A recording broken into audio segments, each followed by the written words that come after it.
R&B MONEY. We up. Tank. J Valentine. We are the authorities on all things R&B. Ladies and gentlemen, my name is Tank. I'm J Valentine. And this is the R&B Money Podcast, the authority on all things R&B. Yeah. All things, Jay. All things. Yeah. All things. We get into the crevices, into the nitty gritty, Into the business. into the business. Yeah. Sometimes you got to get into the business. Yeah. Y'all just want to sing. You just want to Yeah. dance around. Yeah. Take your shirt off, pour water on yourself. Yeah. You don't know about the business. Talking to yourself. We got That's good. That's cool. That's cool. I didn't know the business. Okay, now we got a man here Yes, that sir. knows the business, executive, manager, amongst other things we're gonna get into. Yeah. Give it up for our brother. Questionable basketball game. Get into that. Layup package is okay. Dreamville in the building. He's just taller than me. That's the only way he's better than me. Give it up for our guy Eve in the building, Yeah. guys. Thank y'all, man. Thanks for having me. Come on, Super man. dope. Thanks for Thank you, coming, man. brother. Of course, man. Thank you for bringing us the business. Nah, I'm here, man. I've always rocked with y'all. Like ever since we came into this game, y'all have always showed love. So I'm here, man. Like whatever y'all need from me. Jay hit me, was like, we got Eve in town. I said, oh yeah. Because we gotta talk about, the driving force, the undercurrent behind the scenes. Yeah. Because people are always, throwing out statements based on kind of emotion in a sense, and what they feel about where music is or how music is, and they don't understand the inner workings of how music even gets there. Yeah. What goes into it? What goes into it? You know what I mean? And those starting points, and you've been very crucial in starting and breaking. You know what I'm saying?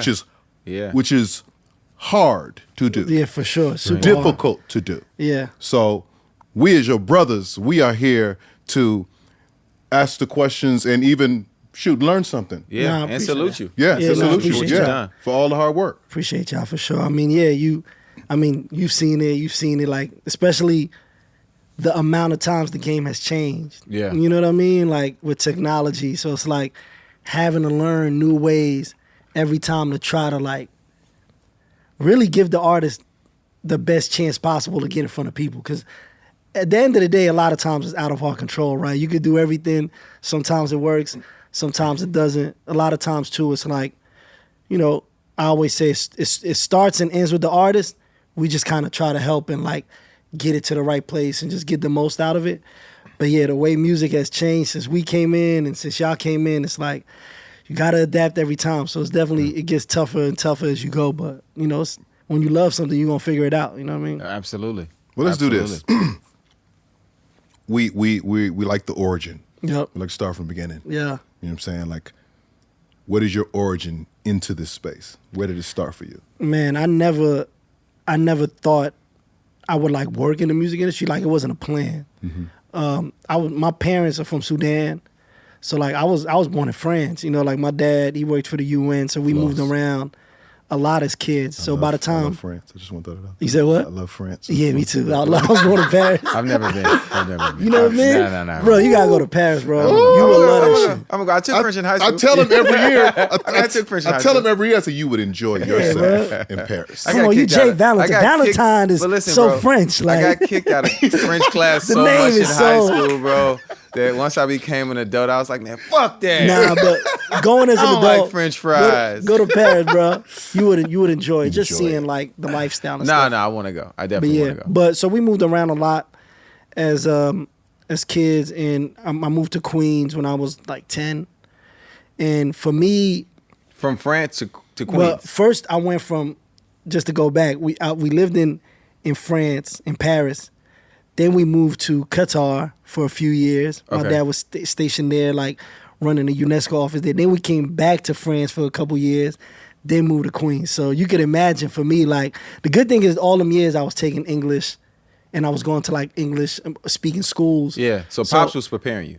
Yeah, well, Pops was kind of like, he was running UNESCO, so he was kind of moving where it's like, you could go run that office over there and be the director, whatever. So when he came to when he came to New York, I remember not wanting to go. Because, at this point, like, you like 9, 10, you got your friends. You tucked in, Right. yeah. I'm like, Yeah, fuck, I want to go to New York for, like, and then, but I think coming through at that age was ill because you get thrown into the belly of the beast. I had to adjust Wolves. quick. It's like, Yeah. okay, these niggas Yeah. don't give a fuck who I You am or really where I'm was from. coming to America. For sure. You too. in Queens, like literally. You went to Queens. Yeah, nigga. exactly. You literally, you're That hell. is For sure. great. And then, but From you now know, on, he's Prince of King. Go ahead, finish. but yeah, but the things that I guess helped me adapt was because I played sports. Sports. So I played Yeah, ball, yeah. and it's like even though the language barrier was there, you get on that court, it's over. Like, Right. oh, You you can hoop. either nice or you not. You know what I Yeah.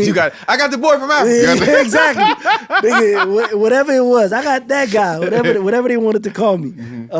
And then I quickly learned how to play like football on the yard because I played soccer growing up. Yeah. I didn't understand football. I played basketball mainly, but then I watched the game quick. I like, all right, this how y'all do it. Like, Yeah. it's pretty easy. Yeah. I was always into sports, so I think that helped like bridge that kind of fix that language And it barrier. helps you make friends. That's really what You know it what I did. mean? Yeah. That's very important in entertainment.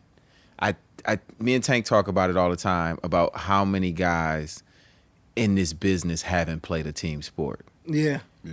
You And said something those- super dope in your Breakfast Club interview. I don't know if you remember. I hit you. Oh, you yeah. And also, Mhm, you hit me about that. You know what I mean? Because also, I'm one of 5 kids. Right. So like, but finish your point. Yeah, about, but just being able to share, being Yeah, able, exactly. and being of service at times. 100%. Absolutely, On and I your think role, yeah. we have that in an industry, entertainment period, where it's like guys are really talented, but they're very much to themselves. So they don't know how to build with each other, share with each other, and like you said, you came from a whole nother country.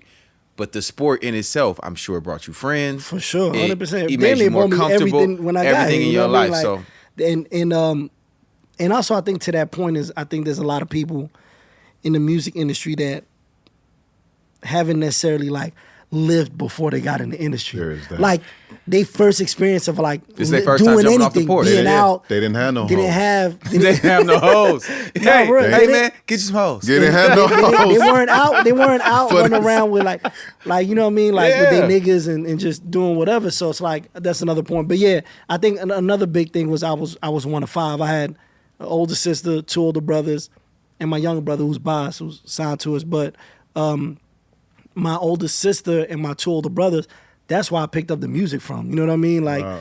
my brother DJ MoMA, who's a huge DJ, he does the Everyday People Party, that's his shit. Like he was a rapper first and then turned into a DJ. Like, and he would literally, ever since I was young, would go and buy every album that came out on Tuesday that was like rap or R&B. So like, you know what I mean? Like that taught me a lot. I was like a huge Jodeci fan. That was like the first thing I was like a fanatic over. Yeah, you know what I as you mean? And I should feel be. like That in itself Yeah, makes that's it it. perfect Yeah. that you're here. no, for sure. If you were a Jodeci I feel fan, like I fell you in can love come with to the R&B. R&B Money I podcast. fell in love with R&B like first. You know what I mean? Because as a kid, like love, those emotions, those are like the first things you probably relate to before you understand. Nas was the first like rap album I bought, which was It Was Written. So at that time, I think that was kind of building my, between sports and music. That's how you make your friends. I remember going to school having It Was Written, and one of my closest friends till this day, my boy Antoine, he was like, oh, let me borrow that, and he's like, who's Antoine? I don't know if y'all know him. He's a writer, he's an actor, but he works with JD a lot. But and I remember him bringing it back to me, scratched up, me being all angry, like, because at that time that CD's so important. Right. But what I realized is like the ability to like put someone on the music was so dope to me. Yeah. Like, yo, you don't know about this? Oh, let me put you on. Like, so those are like the 2 things I fell in love with young, which was music and obviously basketball and sports. And but it was no idea that I was gonna like work in music. It was just like passion. Obviously, you were a lot younger, but how was the music for you before you came to America? Or do you remember even that time? No, Like, even how then was it was it still over there? it was still the same because my brother was still He was going to buy DJing. those same CDs. Okay. No, he was just in love. I mean, even over there, they're in love with this culture. You know what I mean? So like I remember my brother buying the what do you call it? Was the comedy off Menace to Society. You said the comedy? Like they did like the flip on Menace. What was it with the Wayne Don't brothers? be a menace when. Don't be a menace. Yeah. But I remember that Don't drink the juice soundtrack in being here. fire. Yeah, they had the Joe record they on had, it. Yup, they had like a ill Wu-Tang record on it. They had a Jodeci record on it, if I remember correctly. They had So I joints remember on as there. a kid, he would buy those, and I would just look in his like drawer. He had all the CDs stacked up, and I just like even then, that's what we were listening to. That we was watching NBA games. My brothers were like at 3 a.m. at that time. So it's like, it wasn't too different. You know what I mean? It wasn't like, I remember growing up listening to French music. You know what I mean? Like, Right. I don't remember that. Like, so it was still like a love of the culture even before I got here. Okay. Yeah. So it wasn't like somebody just flat out being like, yeah, you never heard of. Nah. You had already knew all the rappers and the R&B exactly. artists and everybody. So that, yeah. I had a different idea of them. You know what I mean? Because you When had a different idea of them? Because when you're a kid, I remember when I was a kid, I always tell my friends this. I used to think like, when I get to America, like if I seen Ice Cube in the street, he was just gonna beat my ass. You know what I mean? Like, you know what I mean? like that boondock. It's like, yo, I was like, Listen. I thought Ice Cube was gonna kill my whole Yo, family. I thought Ice Cube was murdering people For no reason, every right? weekend That's what I thought. So just for fun. I'm like, damn, I'm about to go to America and run into this nigga. I was sure This nigga about to beat my ass. Ice Cube had it. He had the persona down to a Yeah. No, he's one of the greatest storytellers of all time. of sure. all Of time. For Of all sure. time. It was so visual. That's how good it was. No, man. no. I believed it. I couldn't listen to him. That's how good he was. Yeah. My parents were like, you can't listen to him. He's a thug. He's a goon. And I'd be sneaking on the box, Box, video yeah. channel trying to No, watch for me, NWA. for me, it was such a trip because I realized that I'm thinking that these guys are the coldest gangsters and criminals of all time, and I'm literally living in a house with them. And then You know you what I see mean? Like what my family is yeah. what, but you don't realize as a kid, course, you're just of like, course. man, y'all crazy, but y'all ain't Ice Cube. You ain't Ice Cube. Then you get older and realize, like, oh, y'all was the You crazy one. sure ain't Ice Cube. Can't nobody in my family do Are We There Yet. I remember playing basketball against Ice Cube. Oh, the And E-League, yeah. The E-League. Yeah. Man, he Yeah. was so nice. Cool dude, yeah. Like he was like the nicest. Like he was like, hey, Tank man, like, I like your style. That's it. I mean, you also Ice got to Cube? think, Ice Cube. You don't want to fight me? that's probably one of the greatest story in like history Yeah, of music. yeah, To go from yeah. like that Yeah. to this. And it's an impossible it's story impossible. now. Yeah. You can't be Ice Cube. You can't just be a Well, 50's lyricist. kind of doing it though. No. 50, I mean, like I'm saying talking it about in like a the sense story of like someone who now they follow your background. Oh, yeah, And yeah. you can attest to that because you're in that space Yeah. heavily. Where it's like we all know how it goes, bro. Like I've literally been introduced to certain artists by somebody telling me their crimes. Yeah, that's real. How Real. deep they are into this or that and the other. You saying back then you only had the words. All you had to do was rap. You just had to be Yeah. great at it. Yeah, that's real. it. Because nobody was actually going to your actual block To do the research. to do the research of how much work you've put in the Yeah. streets and what you survived in the streets. Nah, that's Sure. real. For sure. That's real. It'd be little white dudes waiting outside of the jail for the artist to come out. It's crazy, bro. I see you looked away because you know exactly what I'm No, talking for about. sure, for sure. You know what I mean? And listen, It's actually a problem. You know what I mean? It's a big problem. But listen. But you know what happened though is that reality took over, right? And I say that whether it be reality TV or whatever it is, whether it be social media, people wanted to know what they were really buying into. Yeah. They wanted to get past the music and see the essence of an individual. Yeah. That's what reality, this reality thing turned into. So when you start rapping about a thing, a murder or whatever it is, Doing that. Yeah. they want to know. Yeah. Yeah. Like, yeah, okay, the song is cool. Tell me about the murder though. Yeah. I want that information. And that's Right. going to help you sell your records. yeah. It's tricky. It's tricky. It's so tricky, man. How do you deal with that in your space of you know what you sign? Because you guys have been able to carve out a space and time. Like right now, where hip hop is very violent, Yeah. and that's not what y'all are based on, and that's not what y'all are built on. Yeah. And you've been able to bring forth really powerful acts in in a time where this does not really truly exist. They get to be talented. Where you can be talented. They get to be talented. I think what it is like I know it sounds a little crazy, but like I never actually got into this for like monetary reasons. Like, of course I wanted to make money. Yeah. But that was never like my thing. I didn't even understand the business of music at first. So like, even like growing up, even the way I met Cole, it was literally like I knew Cole, like that's my dog from school. Again, we going out, we going to homecomings, we doing whatever. But then I find out he raps. And then it becomes like, oh, you actually like are really incredible. It became the same thing giving a CD away to my friend. It became trying to put people on to shit I actually like. So when you get in a position of like having a label, it's kind of the same thing. And you know, with me and Cole and our partner Adam, we just looked at it like, yo, we're only really gonna sign things we're really fans of that connect with us. Because I always tell artists, like I'll meet artists outside of a show, like, yo, can I rap for you? And I'll be like, look, you can have the best, you can put words together better than anyone else. Like, if it don't connect with me, like, there's nothing I can do about it. And I'm not going to get that connection necessarily from you spitting 16. Like, a lot of times, you never know when that connection is going to come. So So what it was is we had this platform, and it was like if something connected with us, it was like, yo, let's try to give it its best chance to see if it's going to connect with everyone else. Because we can proudly stand behind it. Like, you know, we can say like, yo, we're fans of this. And we feel like you should too if you like what we like, you know what I mean? So it wasn't like that deeply thought of, you know what I mean? Like, like Boss is my brother. Boss was the first person we actually signed to Dreamville. And even that, I feel like, made it tough on him in a sense, because I was like, well, I'm not going to sign my brother first. Like, because he wasn't rapping. That's the whole thing. He wasn't really a rapper. Like, he had some shit go down in the streets. He was like, all right, I got to back out.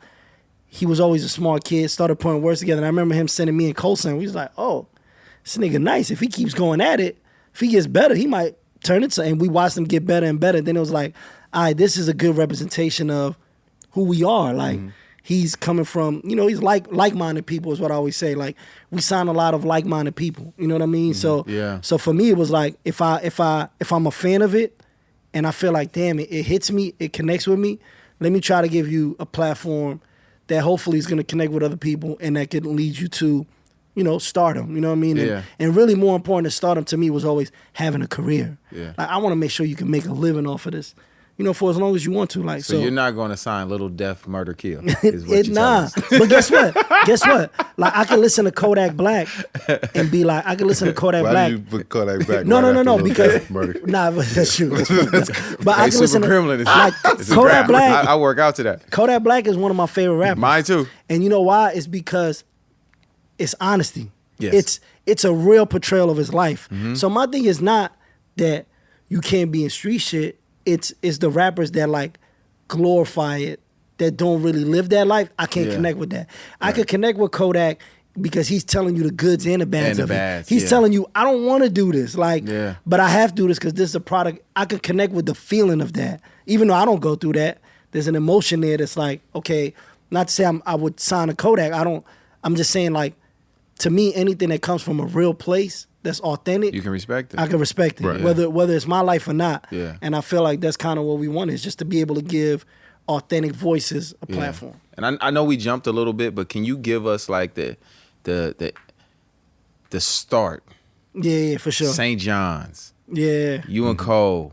Basketball. You know what I mean? Whereas, you know, in another, you meeting Jermaine Cole, not J. Cole, not, you know what I'm saying? Like, and y'all building what y'all have built with Dreamville. Yeah, I mean, that, again, basketball, like you said, like, I've seen Cole around school, but. So y'all didn't know each other before St. John's? No.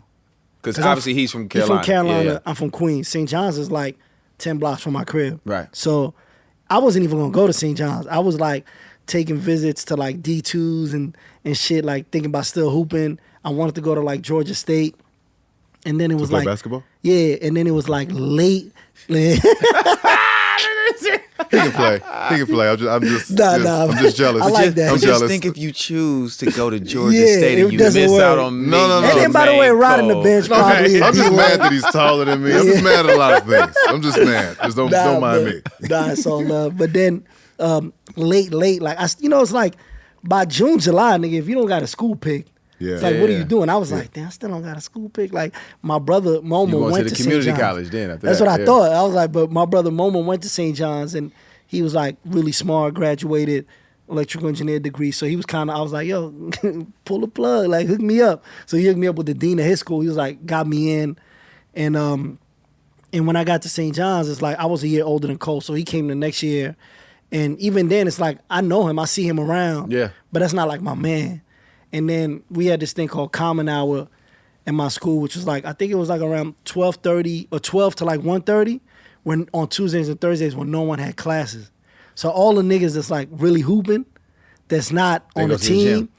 or maybe like the walk-ons on the team, they meet in the gym and we have open runs. Okay. So me and Cole, that was kind of like my rival because we were both tall guards. Like that was our game.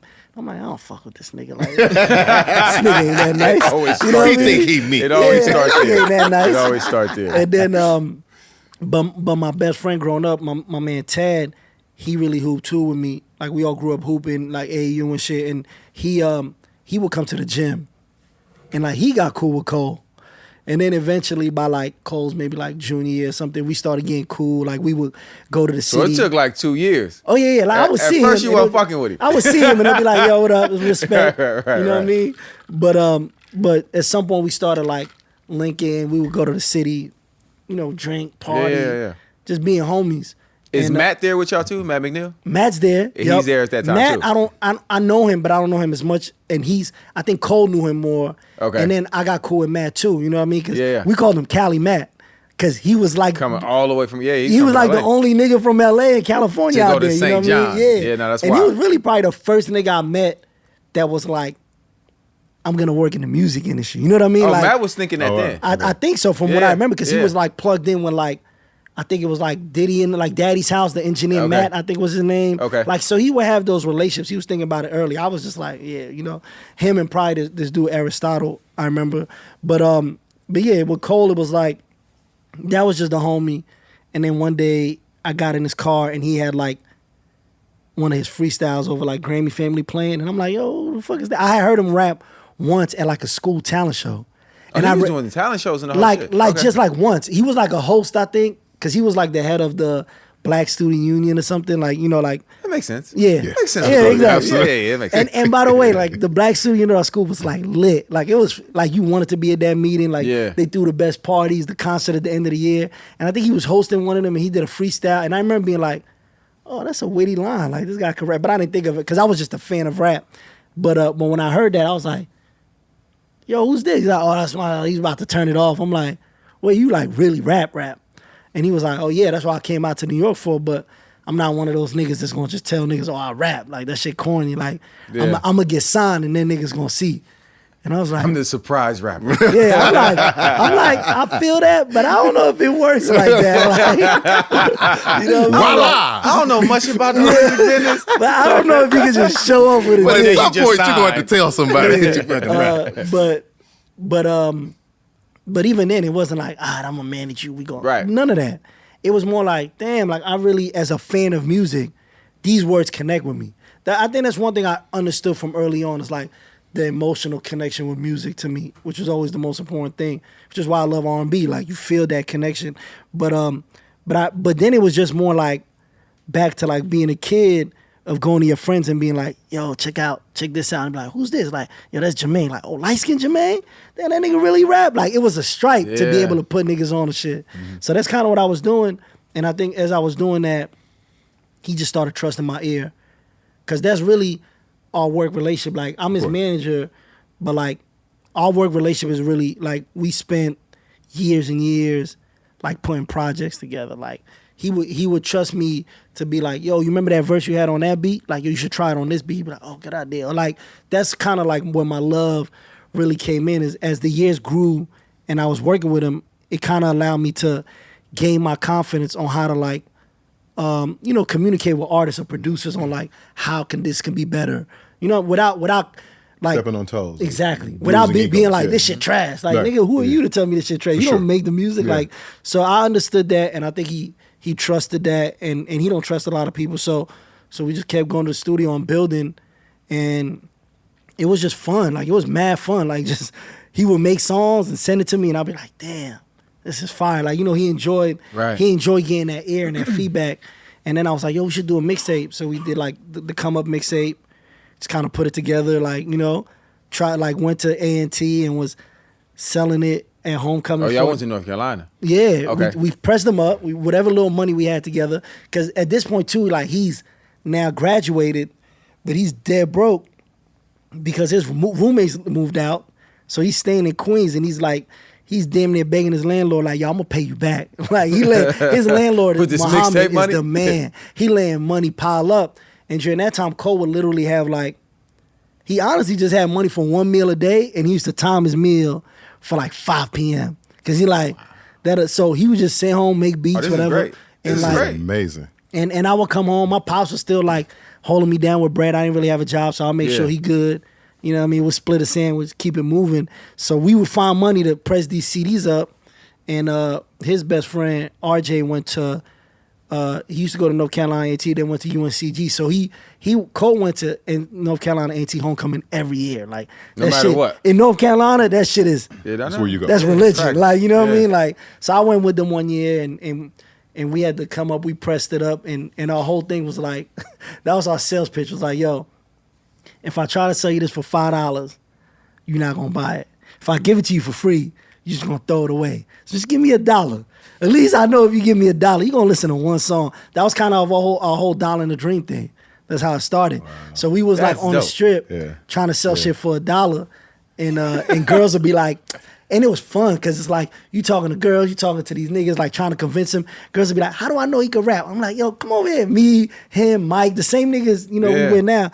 He'd be like, he'll rap for you right now. He start rapping. He'd be like, oh, he nice. Here's $5. Like, it was fun. Like, we found fun in everything, even though niggas was broke and not knowing where it was going to end up. How old are you at this time? 20, 21? 22. I'm probably 22, 23. He's probably 21, 22, around that age. Because he had just graduated. I didn't finish school, but I was already out of school, and I'm a year older than him. So it was around that age. Young enough where we could still go to homecoming and not look like the creeps. You know what I mean? Yeah. Was she 26, 27, 28? Who this 36-year-old nigga? Hey, man, go get a job, Niggas man. still over here.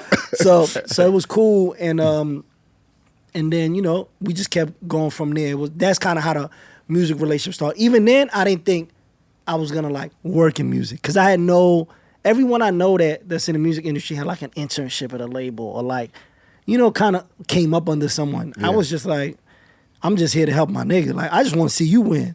So with you being from Queens, though, where it's rich in hip-hop. Yeah, for sure. We can go down the list sure. of how many amazing artists have come out of Queens. You knew none of these people, though. No. Not one. Hell, Queens is big. You didn't know nobody's manager, nobody's little brother. I knew Irv Gotti. You knew Irv Gotti, okay. So, remember I told you when I graduated high school, my high school team coming up was it was the second best league in America at that time. Okay. We were towards the bottom of the league, but that was Rice, St. Raymond's, Christ the King. Yeah. I played at Holy Cross. So when I graduated, I went back and was assistant coaching for the team. And our point guard who played with Blaze French, my dog, and Sylvan Landisburg, they the ones that got us our first city chip. Our point guard was Irv Gotti's nephew. So they came to every game. Irv and Chris, they came to every game. So I would see them. I even gave, I think it was Chris Gotti that I gave a CD to of Cole's the come up when we was just trying early on. So that's the only thing I had seen. I had seen growing up, when I was in high school, our star player, he's from Southside. So Yayo, Banks, them niggas used to come to the game. And they would see me on the Ave and be like, oh, number 22 was good. It was just I seen him from afar. But I didn't know, Queens is huge. You know what I mean? Queens, I remember seeing something if it was a city, would be the 7th most populated city in America.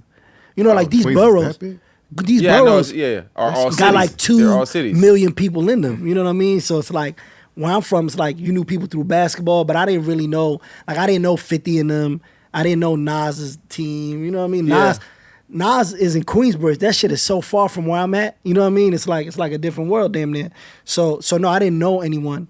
The closest I would see was maybe like Stack Bundles and like the Desert Storm dudes, because I grew up like really loving that era of music, but I didn't know nobody. You know what I mean? Wow. So you have no, at this point, like you said, you have no sights on being in the music business. Nah. Even though you out there, it's just you and your guys slanging mixtapes. You're still not like I'm on a label. I'm about to be. Right. Nah. What it was just like, it's what you was talking about when I was saying I connected with that. It's like, I just want to see him win. I understood, like, how can I help you get to where you're supposed to get? And I found joy in that. You know what I mean? Like, I didn't care. I knew that if I did those things, like, I will be rewarded somehow. You know what I mean? Like, like I will be taken care of if I really put my thoughts into something that, you know, like, that's like, it's not selfish. Like, you know what I mean? For me, it was like, yo, I see what you're trying to get. If I can help, I'm going to try to help. That was like the basis of it. Like, if I can help, I'm going to try to help. But you didn't have a blueprint. You didn't have a way in. No. Yeah. Nobody knew where to go. We just knew we're going to sell these things for $1 exactly. and see what happens. The dollar and a drink. And then eventually, Cole was like, I think it was Cole that would be like, yo, we're gonna do a label, like, once we get on. You know what I mean? Because at that point, it's like we grew up, you know, Rockefeller, Bad Boy, so we think, like, that's just what you do, It's nigga. what you do. You get on and you start a label. Yeah. Are Like, you feeling any of the African pressure? You gotta go be a doctor, man, a lawyer. You know what? I always give my dad There props. is that. There's that. Like, my best friend is Ethiopia, No, so for I, you sure. know what I mean? Like, That's real as fuck. I know how that go. I always give my dad and my mom a lot of props because they never really forced like those ways. Like, they will be disappointed. Like, yo, what are you doing with your life? But like, I'm gonna trust you. But I don't really know if this gonna work. But I'm gonna trust you. It was never like, you have to do this. Like, you have to. Of course, I'm sure they was disappointed when I didn't finish school. You know what I mean? Or like when I tell them like I'm gonna be doing this. But they also knew Cole. Cole used to be in my crib, so they know like, this is a good kid. It's not like some dumb shit. But it's funny because I remember we were at the Garden one year and Boss was opening up. It was either the Garden Theater or the actual arena.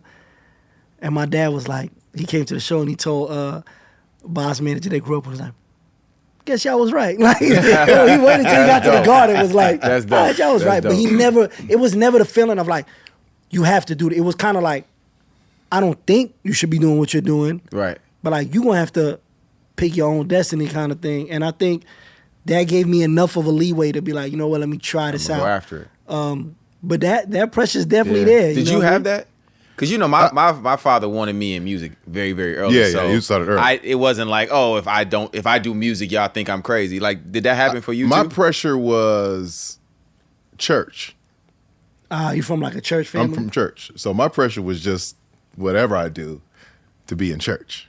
You know what I'm saying? You do whatever you want to. You do whatever you want to. Come back to this But church. I see you, but I see you on Sunday. You know what I'm saying? Okay. And so, Okay. you know, venturing out into R&B land, you know, even going back and like saying in the sports world, like my parents, I'm first generation everything. Yeah. You know what I mean? So my parents were just very like, you know, oh, you playing basketball? Okay, good luck with that. Yeah. You know what I mean? You playing football? Cool, good luck with that. Yeah, no, for Everything real. was good luck. Everything was good luck. Yeah, like my parents didn't come to my basketball No, games. I think my parents My came to dad maybe came like to senior 2 or night. 3 games. Senior night where Yeah. you gotta like show up Yeah, I was- with your parents. My parents didn't parents come. weren't coming. No, my They parents didn't know what the didn't. fuck. Like, No. It's not like you said. That's not their culture. It's not where they're from. It's not where they from, Listen, I yeah. broke my collarbone. The day I broke my collarbone in football, my father was at that game, right?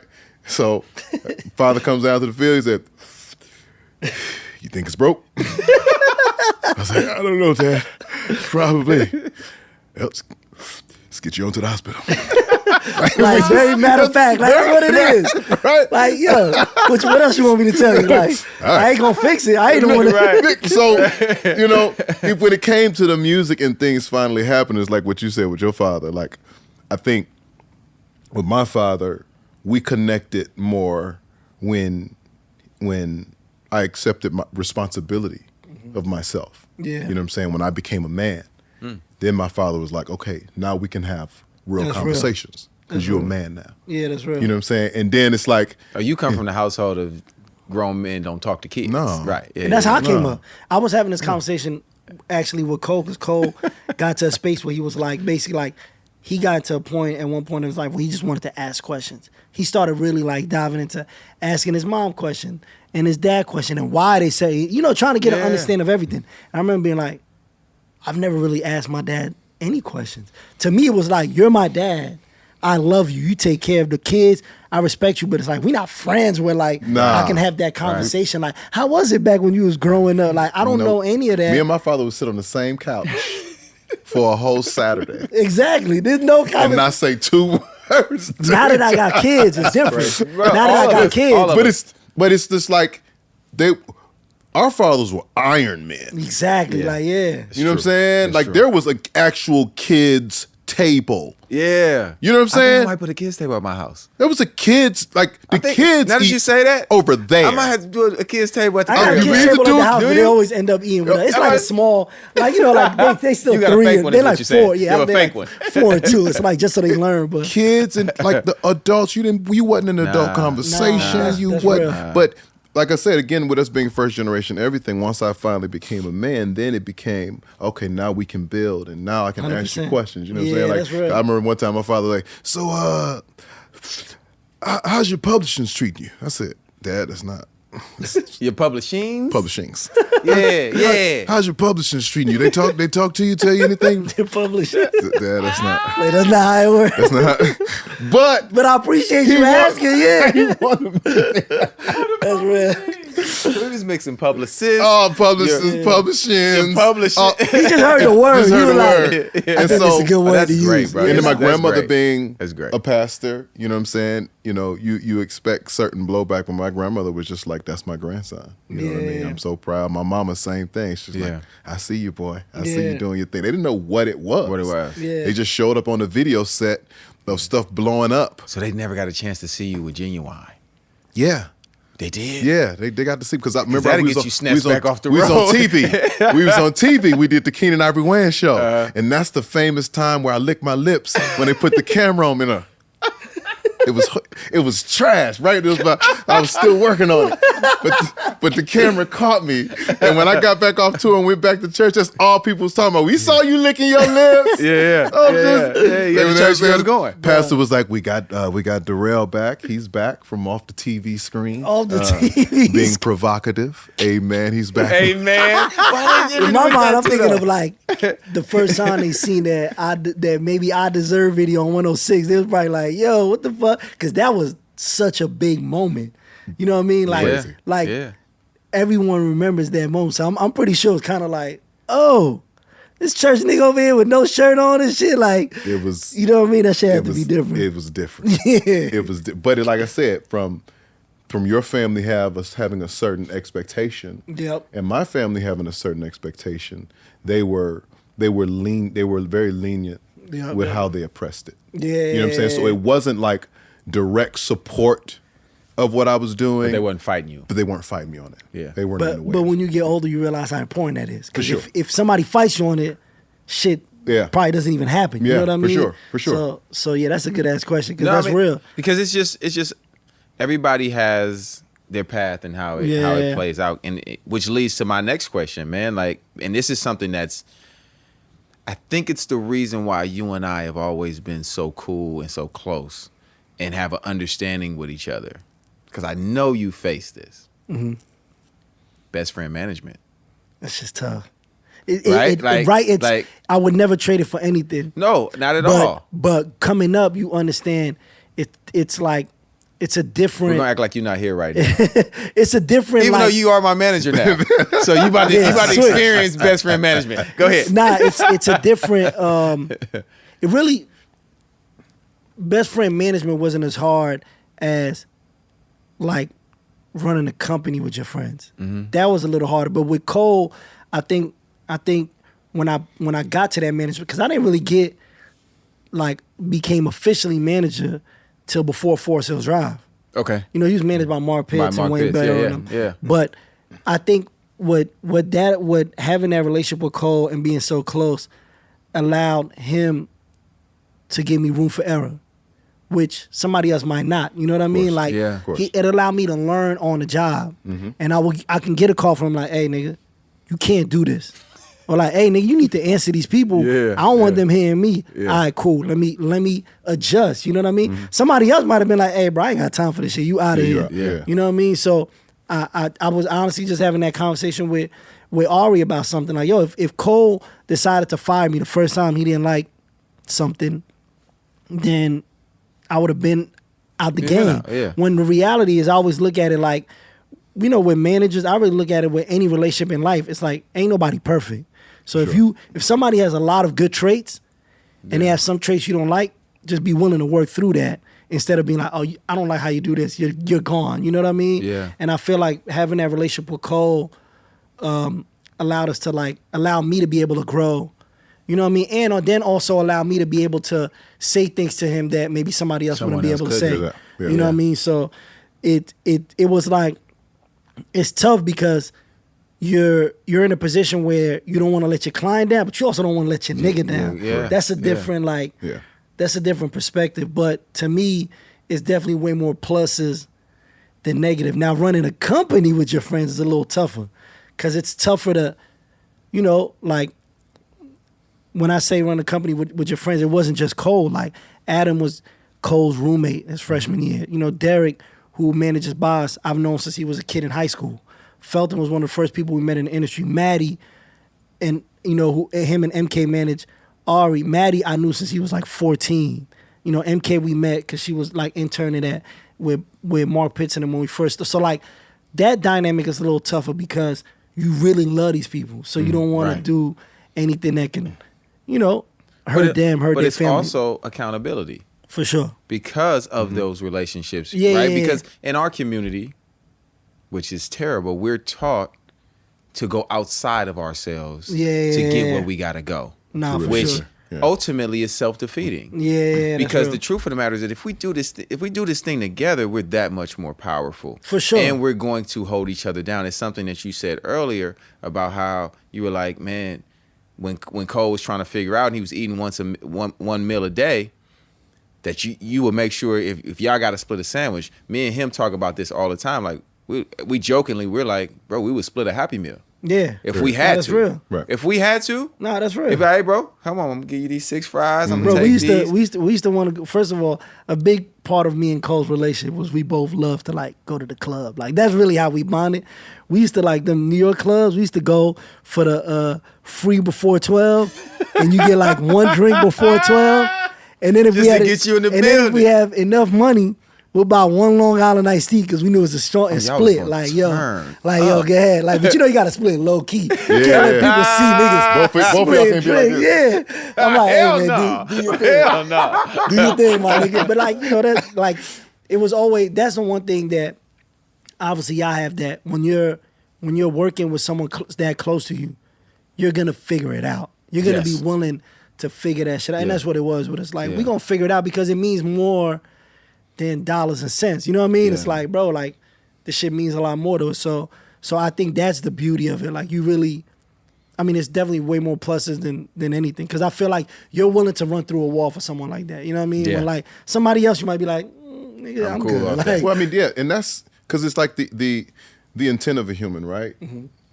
When it pertains to somebody you know what I'm saying? Like, you can bet on that more than you can bet on anything. Like, nah, that's real. I know this guy. For sure. You know what I'm saying? Right. I know him. Exactly. You know what I'm saying? And we know our friends that are bullshitters.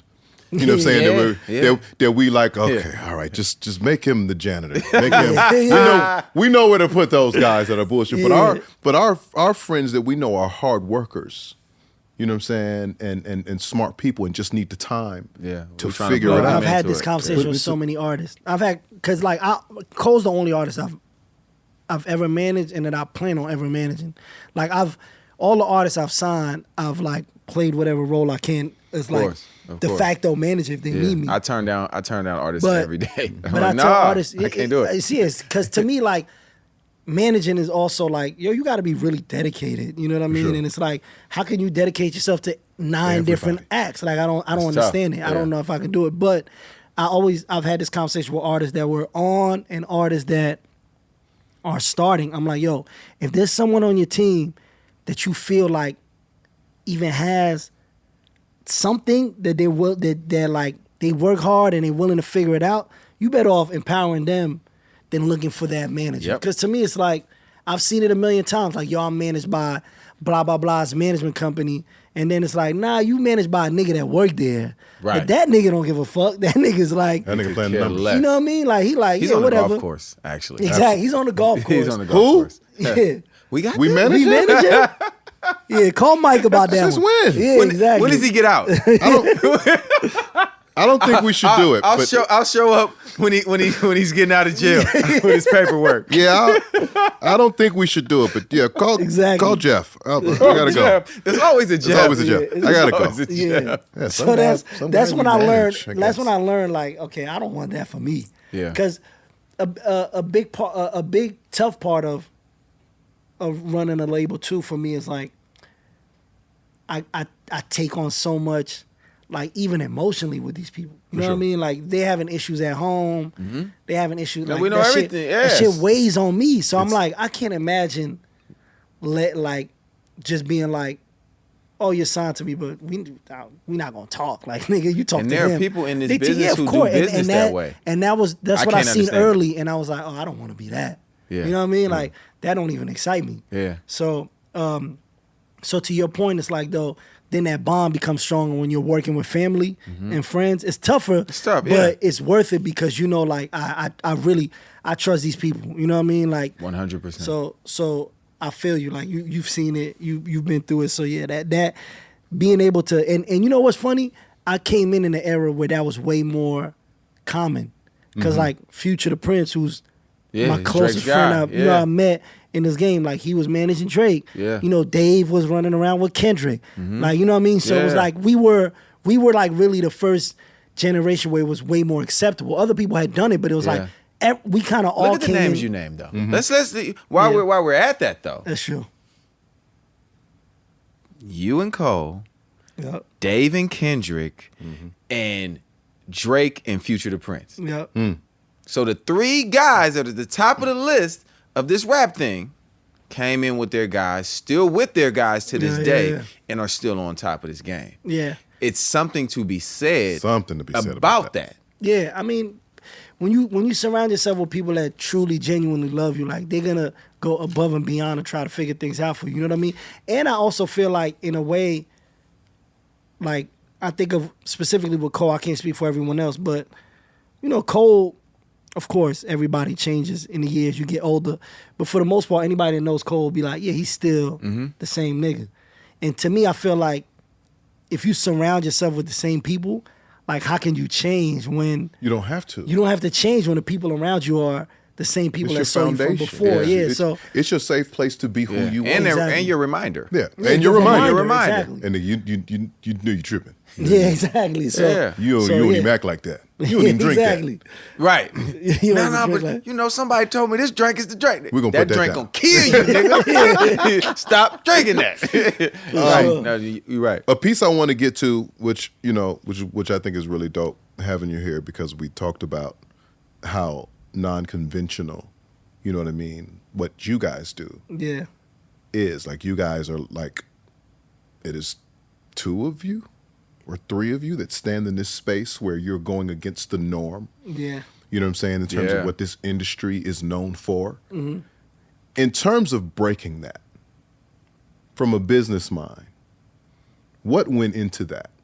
And because it took a lot to stand that I ground. ain't gonna lie. No, I can't speak again for them, but my assumption is none of us really knew what we were actually doing in that time.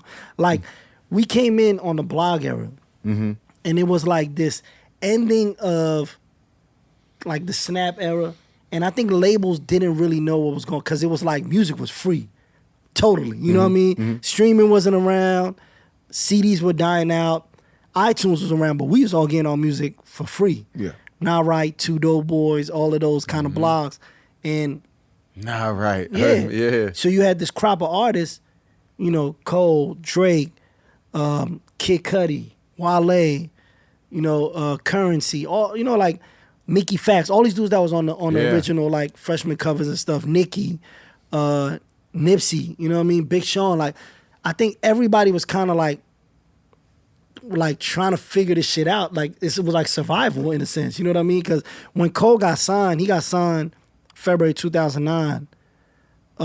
Nobody really knew who he was. You know what I mean? Like, and does he sign to Rock Nation or he Roc signed? Nation. Okay, so he wasn't signed by Storm. They was just managing. So what happened is Mark's I don't want to fuck up like his relationship was like god cousin or cousin or something. Kirk Lightburn heard the music and he kept telling us like, I'm gonna play for Mark. And we was like, all right, nigga, like whatever. Cause my boy Mike Rooney, who was managing Cole at the time, was like, yo, my man Kirk Lightburn gonna come through.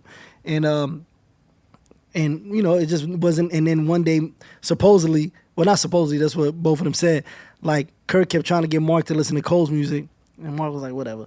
And then Mark was going to the bathroom in the RCA office, which was Jive at the time, and he said Kirk just kind of put the CD in and played Lights Please. And Mark's description was like, when he came back, he's like, when you smell like home cooked food, and you're like, yo, what's that? He said he walked in like, yo, what is that? He's like, man, it's the kid I've been telling you about and blah, blah. And he's like, yo, bring it to my office tomorrow. So Mark was really the one, he had 2 meetings with Cole, and he's like, y'all fuck with this nigga, but there was never like, we gonna sign you. He was the one that took it to Jay. So when he took it to Jay, who took it to Jay? Mark Pitts. Mark Pitts. Oh, wow. So when he knew that Jay was starting Roc Nation, took it to Jay, then it became an understanding between Cole and Mark, like, well, I'm taking you here, so like, I'm gonna manage you. Cole was like, hell yeah, like, so that's how that relationship happened. Okay. Which to me, Mark was one of the few people that I met in the industry. I like, damn, like, that I can connect with in the sense that I always feel like he worked off passion. And that's all I ever knew, you know what I mean? Like, like he was someone that he was so passionate about what he did. And to me, to see someone like Cole and be at Jive at the time and not say I'm gonna sign him here, but be like, yo, and someone had his own. He had his own imprint. He had his own imprint, and to be like, yo, it'll be better for you to be here. I thought it was like incredible. You know what I mean? Man, so salute to Mark Pitts. Mark Pitts, we need you on the R&B Money podcast. Facts. You did a lot of amazing things. That's you know why. Legend, yeah. What? That's we an need you on legend. Here. So I think once Cole signed, like nobody really knew him, but once I think he did like DJ Greenland freestyle, and then went up on the block. Jay-Z's first artist. So now you got like some people talking about it, and then when we dropped the warm up. Wait, so are y'all were the first project from Roc Nation? Yes. Yeah. Cole is. It was like Cole and Bridget Kelly. Okay. Oh, wow. Yeah, Were like yeah. the only 2 people there. By the way, when we got to Roc Nation, there was like 5 employees. Like there was like it was literally just starting off. You know what I mean? So at the time too, they figuring this shit out. So we like figuring it out on our own. We on the internet. We Twitter babies. You know what I mean? Right. Like Twitter Yeah, started while we were yeah. there. So now like the warm up comes out, and there's like this buzz about Cole, and then everything else then becomes like trying to figure it out. But we weren't the only one. You know what I mean? Cuddy drops a mixtape with 10 Deep. I think 10 Deep was like sponsoring a kid named Cuddy or something. Wale's, taking off. Like all this young generation, I don't think it was like planned. But I think what ended up happening was labels were like, well, we can't sell this because they don't have hit singles. And we were like, but we doing shows, and it'd be like 500,000 people coming out. Like, and it was a disconnect between the buildings and what was going on. Because of the blogs and because of all and Drake didn't really count because Drake came with hits. Right. So like everybody else rip. was everybody else was scrapping for them hits. Yeah. This nigga came Best and I checked ever all had. the boxes. Yeah, best I ever You know had, what I mean? kicked it off. And then Cuddy caught a hit because he called Day and Night. Day and Night. And then like at some point Wiz Khalifa caught a hit. He called Black and Yellow. Yeah. Big Sean Cole never caught one before the album. So crazy. so people were kind of like, we don't know if this is gonna work, how this works. Because what's the video with the Letterman jacket? He's like rapping, almost like he's rapping in like an Who that? Who that? So that was our first attempt. We didn't know what the fucking hit was. I you know fucked what with I mean? that record though. I actually like that record. But right away it was like there was no melody to it. You know what I mean? So it was kind of like, so it was a lot of figuring out. But when Cole came out and he didn't really have a hit out and did 220 his first week, I think that broke the seal. Like, oh wait, So we're not- he dropped the album. We had dropped Workout and it wasn't working at radio. Okay. It was like, it wasn't even in the Hot 100 by the time the album came out. You know what I mean? So it's okay. Workout.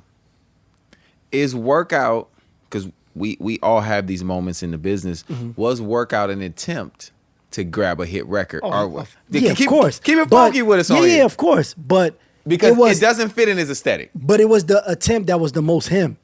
Okay. Because there was a lot of attempts in that time Okay. that never came out because he had to. Yeah. It was like a pressure of like, yo, you're not getting your album out without a We're single. gonna put you in with such and such and that whole Trust. Yeah. It was a lot of those. So there's a whole bunch. There's a graveyard of Some records. that never got bounced. Man, we gonna find them. So he said never even got bounced.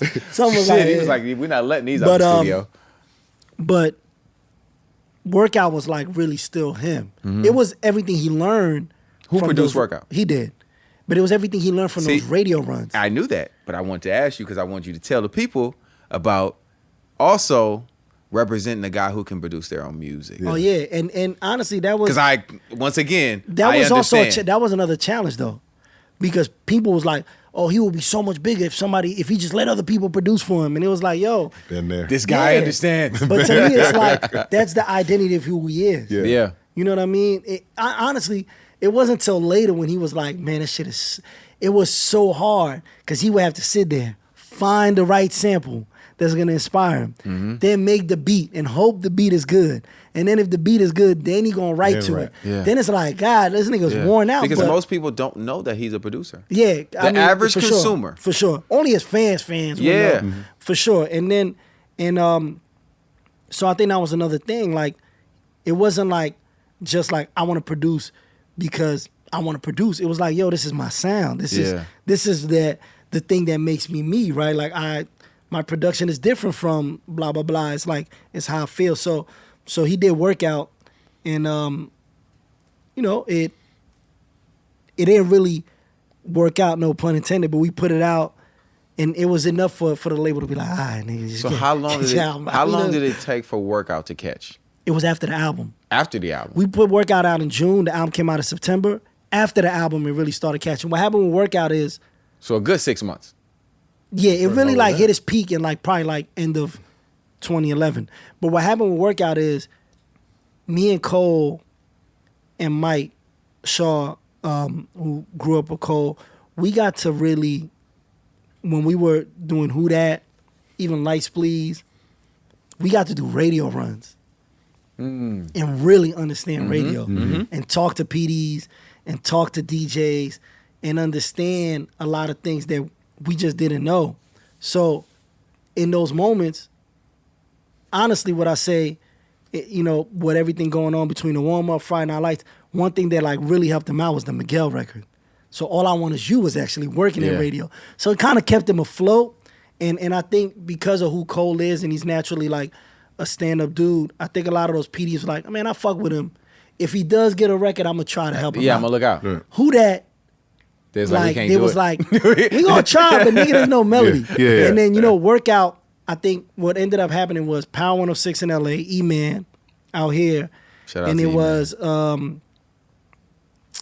his name was Orlando in Tampa and Wild. And then it was a rhythmic station in Boston, Jams. They were like really keeping it alive from like that June to like when the album was coming out. They were supporting it Yeah. to a point where like it was enough for it to stay alive. And then it just, once the album came out, now at this point it's like, wait, this kid just did 220 his first week. I guess we got to play something. Yeah. And that's when that Workout was the started record. going. You know what I mean? Yeah. But Yeah. but it was a lot of like, that was a very stressful, depressing time for him. You know what I mean? Because you feeling that pressure of like, yo, you can't put your album out unless you have a single, and you don't understand that. Like, that's not what you got in the game for. So, but I wouldn't replace it because if we don't learn it, then we're not where we are. You know what Absolutely I mean? not. You can't make the songs. You go to these shows and you see these songs. You're like, oh, okay, I need to learn how to do that. You know what I mean? And I tell artists all the time, like, all those opening up and being on the road and being in them radio runs taught Cole so much to get him to where he's at. Like, these kids don't got to do that no more. They on the internet. You know, yeah. It's like They almost don't have to. they don't have to. Yeah. You know what I mean? The only people that still do that is in a way is like the pop acts. You know what I mean? They still run them through like radio runs and like understanding that world. For us, it was like once the internet came and it became a consumption game, the labels was like, all right, we don't even need. Yeah, just we keep just pushing it out. Yeah, Like, you keep good. pushing it. We're gonna chase it when it catch. Exactly. When they catch on TikTok. Exactly. But So You that don't was- like TikTok? I love TikTok. So like the formula, especially for a guy like Cole, is him. Yeah, I mean, I think the that's formula what- for all of them became them. Yeah. You know what I mean? Like I think Cole was the first one to put up those big numbers without a hit, because everybody else kind of, had hits at the time, but all of them were breaking because of who they were. Wiz was signed before that and dropped, but he really took off because people was like, yo, I fuck with him. Yeah. When he dropped Cushion Orange Juice, Yeah. it was a wave. It was Yeah. like, damn, I want to be like that nigga. That Yeah. nigga cool as shit. He smoking, like he made it cool. Drake was being him. He was playing, I'm Canadian. Like I come from a different, I'm singing and rapping. No, you know what I mean? he was definitely emotional.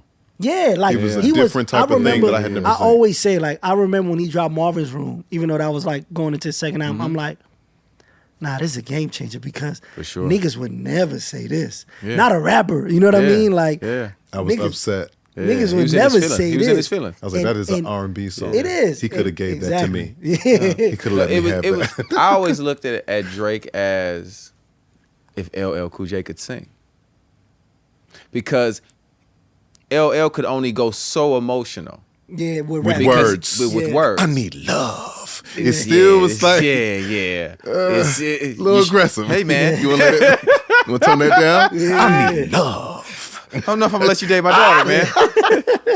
Coming in very strong with your I need love. But I looked at when Drake came along, it's like, oh, he can do it without the R&B, but he could do Hey Lover without Boyz II Men. He Yeah. could do it by, you know what I mean? And it put him in a whole different space of being able to fully Well, tap into the You know what it emotional is, too, is side. like also like that generation, you had to learn from all the generation that came before you, right? So like Cole had to, in a sense, master what Kanye was doing, what Jay was doing, what Nas was doing, what Eminem was doing. Drake was doing the same thing, but he was also mastering like what the R&B guys was doing. Yeah. You know what I mean? Yeah. Right. Like, so it was different. Like, I remember first time cause my first like real introduction to Drake, other than Sooner or Later or So Far Gone, cause Cole put me on, was him like really rapping. I was like, oh, this nigga can rap. Yeah. And then I remember the first time I heard So Far Gone, I'm like, I don't know about this. Like, why this nigga come on singing like this? I thought he was going. And then by the second time, I'm like, damn, this shit fire as fuck. Like, you know what I mean? Yeah, But yeah. he allowed something that we as a generation, we were all like emotional kids, but he made it where it's like, oh, this doesn't have to be like uncool. You know what I Yeah, mean? yeah, Because yeah. it was kind of uncool to No, it was. be emotional. It was. And then like, so No, I mean, to 50 that point- got on Ja about singing. Exactly. And then sang. And sang. And then sang. Exactly. but yeah. But to that point, it's like all of our generation was figuring out on their own. You know what I mean? So I think by the time everybody kind of like got to their positions, it was like, oh, we just gonna keep doing what we do. Like we got here because we did what we were doing.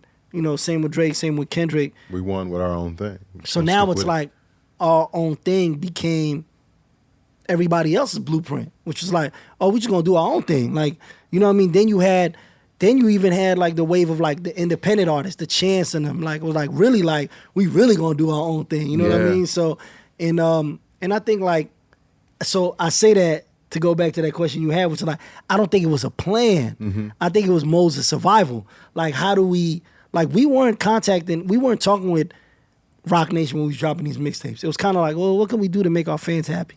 Like, what do you think the fans want? We used to be like, let's just drop a freestyle. Cool, fuck it, let's do it. Let's upload it to Zshare and then they'll take it. Like, it wasn't like thought out. It was more so like there was no marketing plan. there was no marketing plan. It was just being honestly selling yourself to the people that love being you. creative. It's just being creative. Like we had to be creative. Like everything was about being creative, and that I think that's what our whole generation was because labels were in really a like a place of like trying to figure it out. You know what I mean? So now you guys come out, you sell these records, you put out these albums, you put out multiple albums, they're all successful. Now you're like, okay, we're gonna do our label. We're gonna do Dreamville. Yeah. We've established that. What happens and what conversation says we're gonna get into R&B? Because I remember you put me on the Ari. Yeah, I remember that, bro. I think that was always the thing we wanted. Okay. With, like, I tell you exactly the 2 songs. My whole time that I'm like, man, if I could find an artist to do not this song, but this kind of emotion, it was, why don't we fall in love?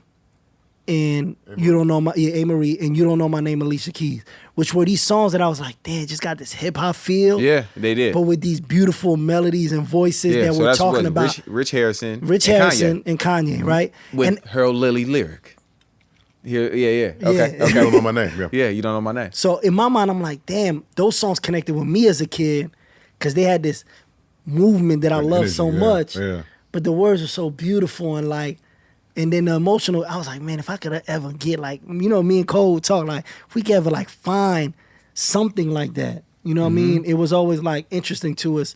And we both grew up loving R&B. Like I said, my first favorite ever thing was Jodeci. I was a Jodeci fan. Like my brother and them used to like sing Jodeci in the living room and shit. Like, you know, I was one of those kids. So it's like, I've always loved R&B.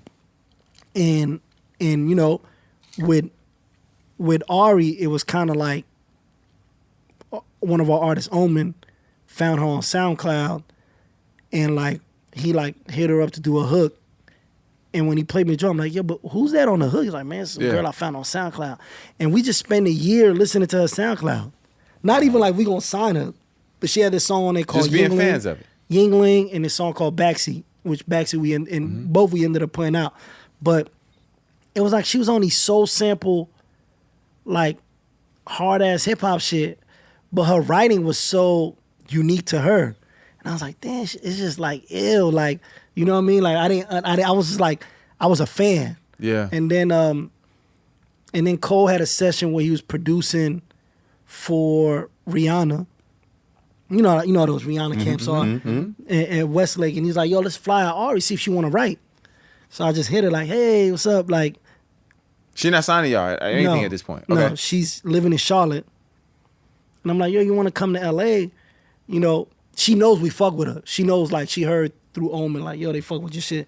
I'm like, you want to come to LA, try a session out, you know, write something. You know, we got these sets for Rihanna. And she's like, oh, yeah, let me call you back. And she calls Omen, like, I don't think I'm going to go. Like, I just got a job at Public Storage. Like, I'm not trying to risk my job. Like, nigga, I need this bread. Yeah. And Omen's like, are you crazy? Like, this is cold for like, you should go. And what I didn't know is she was terrified of flying. She wouldn't, so I flew her out. I meet her, I go get her from the hotel. I'm like, yo, you want to grab something to eat before we go to the studio? She's like, yeah, let's go to Taco Bell. I'm like, all right, like, whatever you want. Like, I'm not going to, you know what I mean? Like, I just got the vibe right away. Like, she was so innocent and not of the industry. She was just really a pure talent. Brought her in with Cole. She did a session. One of the songs on her first album, FaceTime, we actually did in that session. And then I remember she was flying. I was like, she had a return flight. She didn't want to ask me. She was so nervous. She's like, hey, do you think you guys could just give me a bus ticket? I'm like, we're in LA. You're going to Charlotte. She's like, yeah, I don't want to fly. I'm like, it's gonna take you like 3 days. 3 days. Wow. She like, yeah, I got family in Houston. I'll stop over in Houston. Like, I figured it out. I'm like, yo, you sure? She like, yeah. I'm like, whatever you want, like whatever's gonna make you comfortable. And then after that, we was like, yo, we want to do a deal, and kind of like, we introduced her through Revenge of the Dreamers 2 in a sense, and I just always felt so like excited about that because it was like a new. It was like a new, like, it was new. Like, you know, it was the first woman that we were working with as an artist. It was the first R&B singer we was working with. And you know, just trying to, for me, it was important early to try to, like, kind of instill in her to, like, yo, you're going to have to be yourself for this shit to really work. You know, because it's easy what I learned being around, especially as a black woman, to try to like, they're not gonna accept me. You know what I mean? Maybe I should be something else. Maybe, yeah. And I used to be like, yo, like, you already mad funny. Like, you're funny. Your personality's great. You know what I mean? Like, you're beautiful. Like, don't like feel like you have to, you know, make a Rihanna kind of song to get on. Like, let's try to highlight what you do well. And that to me was like a source of like, you know, fulfillment and satisfaction to be able to see her kind of carve her own way. It's hard still. She still goes through it. You know what I mean? Like, she still has moments she like, man, do people really want soul music? Like, you know what I mean? But it's like, yo, you are who you are. That's what makes you special. And it was just dope. And Cole's always had a good ear for melodies. Like, he's really good at melodies. So working with her, their working relationship when they get in is always incredible because he gets to push her. Mm-hmm. He pushes her pen. He pushes her melodies or whatever. So to us, it was like, it wasn't like, yo, we're going to make an R&B label. It was like, we want that to be a part of, like, this is a part of who we are. So let's find someone that can represent that and let's try to push that. Yeah. No, it's been great to watch and for you guys to garner success doing soul music, doing R&B soul music, just doing R&B. I won't even, you know, they be trying to chop us up. But just doing R&B music and doing it the way you guys do it. Just like you said, at times she may question, you know, if people really want it, but I think it's being shown. No, for sure. That people love it. People love her. Yeah. You know what I mean? She's been a breath of fresh air. Nah, for sure. For me, for sure, when I listen to her music, because I don't feel like I can say this artist sounds like her or that artist sounds like her. I feel like, no, that's Ari. Absolutely. No, I agree. And I also think it's funny because we had this conversation in our chat about how, like, you know, there's certain, like, women artists that I can't relate to because you're speaking from a perspective that's like not even really for me, and it's certain that I could really relate to because you're speaking more so of an emotion that's down the middle. And I think that's what Ari is really good at because I don't have to relate to like the nooks and crannies of the story, but I relate to the want for love or the emotion of heartbreak or the emotion, you know what I mean? And I realized that's why there was so many like niggas I know that fucked with her shit because it's like, oh, I can relate with the basis of the emotion, even if I don't have to relate with the exact. I don't go through the same day-to-day things you do, but the emotion of it, you describe it so well that I feel that, and that was always what I loved about R&B. Like, I played Alicia Keys' "Falling" when it dropped. My mom used to see her on TV and be like, "Oh, there go your girlfriend." Like, my mom's from Sudan. She don't know. She's like, that's the girl. I just know you playing every day. Like the emotion in that song. You know what I mean? Like, so to me, that was the biggest thing to me. Is like, how can we do something where emotionally people could be connected? And I feel like she was really good at that. In your building of that, I mean, when did you sign her? 2015, I want to say. 2015. 2015, around like 2015. So we're about 7 years in. Yeah. From then to now, because I feel like, you know, the women, Ari included, have been helpful in the mainstay of. Agree.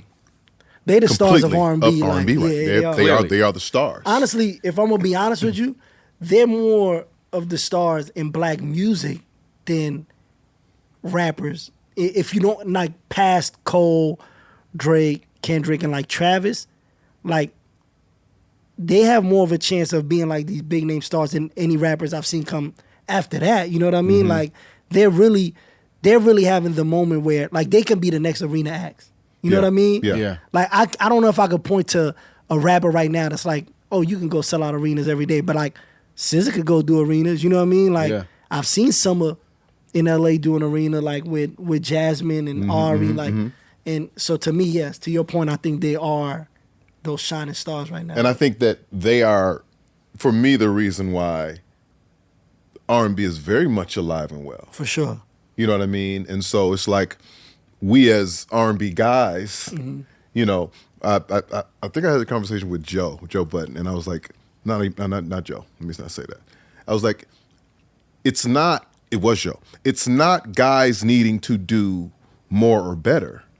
they're just having their moment. Yeah, for Like sure. everything that they represent, Yeah. it just It's their moment. connects. It's Yeah. rocking. It's rocking. For sure. It's rocking. And so we can't. And the guys gonna have their moments at some we- point. and, you know what I mean? we've had a long moment. Yeah, for sure. Yeah. But it's always it's like that. Like female rappers, women rappers are having their They moment. having their moment. Having a moment. For sure. You know what I mean? Like Yeah. if you go outside, you hearing City Girls, you hearing Lotto, you hearing now you Yeah. hearing Ice Spice. Like you not Yeah. hearing like as many niggas out there. You know what I mean? Like I mean you still hearing like niggas that rap, but it's like people are gonna have their like different genres. Different people in different genres Yeah, how are it always runs. gonna have their moments. Like Yeah. that's not Yeah. a knock on anyone. You know Right. what I mean? Like And I it's think that it's just a testament to R&B just continuing to evolve. for sure. And making sure that it's present no matter who the vessel is. Yeah. You know what I'm saying? So what I want to say to the ladies of R&B is that we're still around. If you need, some need R&B guys Yeah. to do some work But I with mean, you, maybe but- go on but the also- road or Also, it's like we're here. y'all are doing what y'all doing, right? Then you have like Brent Fayez, you have the Giveons Lucky of the Day. world, Lucky Day. It's not like R&B men aren't killing too. It's just right now we know like y'all are shining. No, they shining. Shining. Y'all are shining. They shining. Shining. But like I think there's more R&B men that are doing their thing than it was 5-10 years ago. You know Yeah. what I mean? Like even the R&B men's space is healthier. You know what I mean? Than it was 5 years ago maybe. So I actually think that R&B is in general just like it might not be as loud as rap, but a part of me feels like it's flourishing more than rap because I feel like there's so much rap music that you don't know what to attach and fall in love with. Yeah. But with Yeah. R&B, Yeah. it's such an emotional connection that it's easier to fall that in up. love with that. You know what I mean? It's easier to fall in love with something that emotionally gets you. For sure. So I think that it's actually, and honestly, half the rappers is damn near R&B singers. Yeah. Like, you know what I mean? Like, Yeah, so, we're definitely in that space. for yeah, sure. so I think I never subscribe to like the R&B is dead thing, obviously. I think Diddy just knows what he's doing. He's He's great at Absolutely. marketing. he's What? just He's great at great his at marketing. marketing. You know what I King He's mean? of amazing at it. The only guy that is he the only guy with like 4 names? That nigga has mad Is he names. the only person with like 3-4 names? P. Diddy, Puff Daddy. Puff Daddy. What was it? Love, Brother love, Love. love, We know all of them too, and Sean Combs. Yeah, Sean Sean Combs. Combs. That's 4 right there. P. Diddy. Oh, he said P. Yeah. Diddy. Yeah. Yeah. Puffy. Like, this nigga got Yeah, mad like- names. Papa Diddy Pop, as Ben Stiller called him. You know what I'm saying? No, so in that already tells you he knows how to market. He knows Yeah, how to for sure. market. Yeah, And so the and I conversation is appreciate great. him. I Yeah. appreciate him kicking up the conversation. Yeah, because we needed it. And it also shines light on what is happening, Absolutely. which is good. Yeah. Because now you get people like, how dare he say that? Ari Lennox just dropped an incredible album. I'm like, yeah, thank you. Yeah, like, talk that talk. yeah, Yeah. exactly. Yeah. Like, Yeah. how dare he say that? Brent Fayez just went #1. It's like, yeah, cool. Like, Yeah. I think it's all good promotion. No, it absolutely is. I think it's just, for us, for me, my mindset at this point is just how do we all do it together? Yeah, we was having that Yeah. conversation. You know what I'm saying? Like, how do we all do it together? Together, yeah. Because I think we do it together by doing it together. Like it literally has to stop being a question, and we have to put those things in it motion. has to stop being about the politic Yeah, one, and what we talked about earlier. It always comes down to a number, right? sure. It always comes down What do you to that, mean when you say the, that? the money, okay. that Okay. number. Because what we were talking about earlier was touring. Yeah, everybody Like wants everybody's to stay. going, and I was just saying, like, yo, realistically, it's like it's hard to make the money work to get, a few top tier R&B artists together because I think the numbers because of festivals being skewed. You know what I mean? Yeah. Like They're inflated. people get these big festival checks and think that's their number. Yeah. So when you see that tour deal and you're like, oh, I'm only walking away with this much, you're not gonna split that with, Yeah, you know what I mean? Like with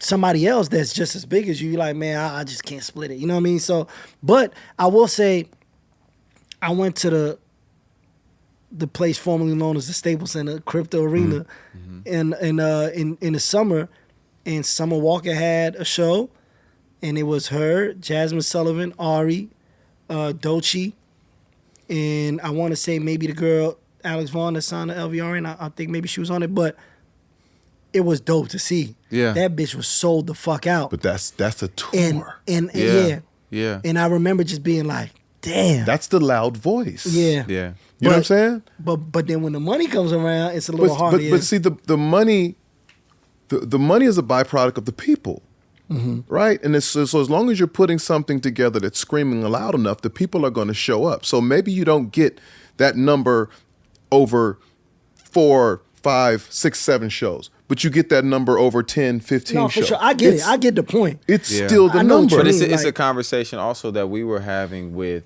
Lil Mo.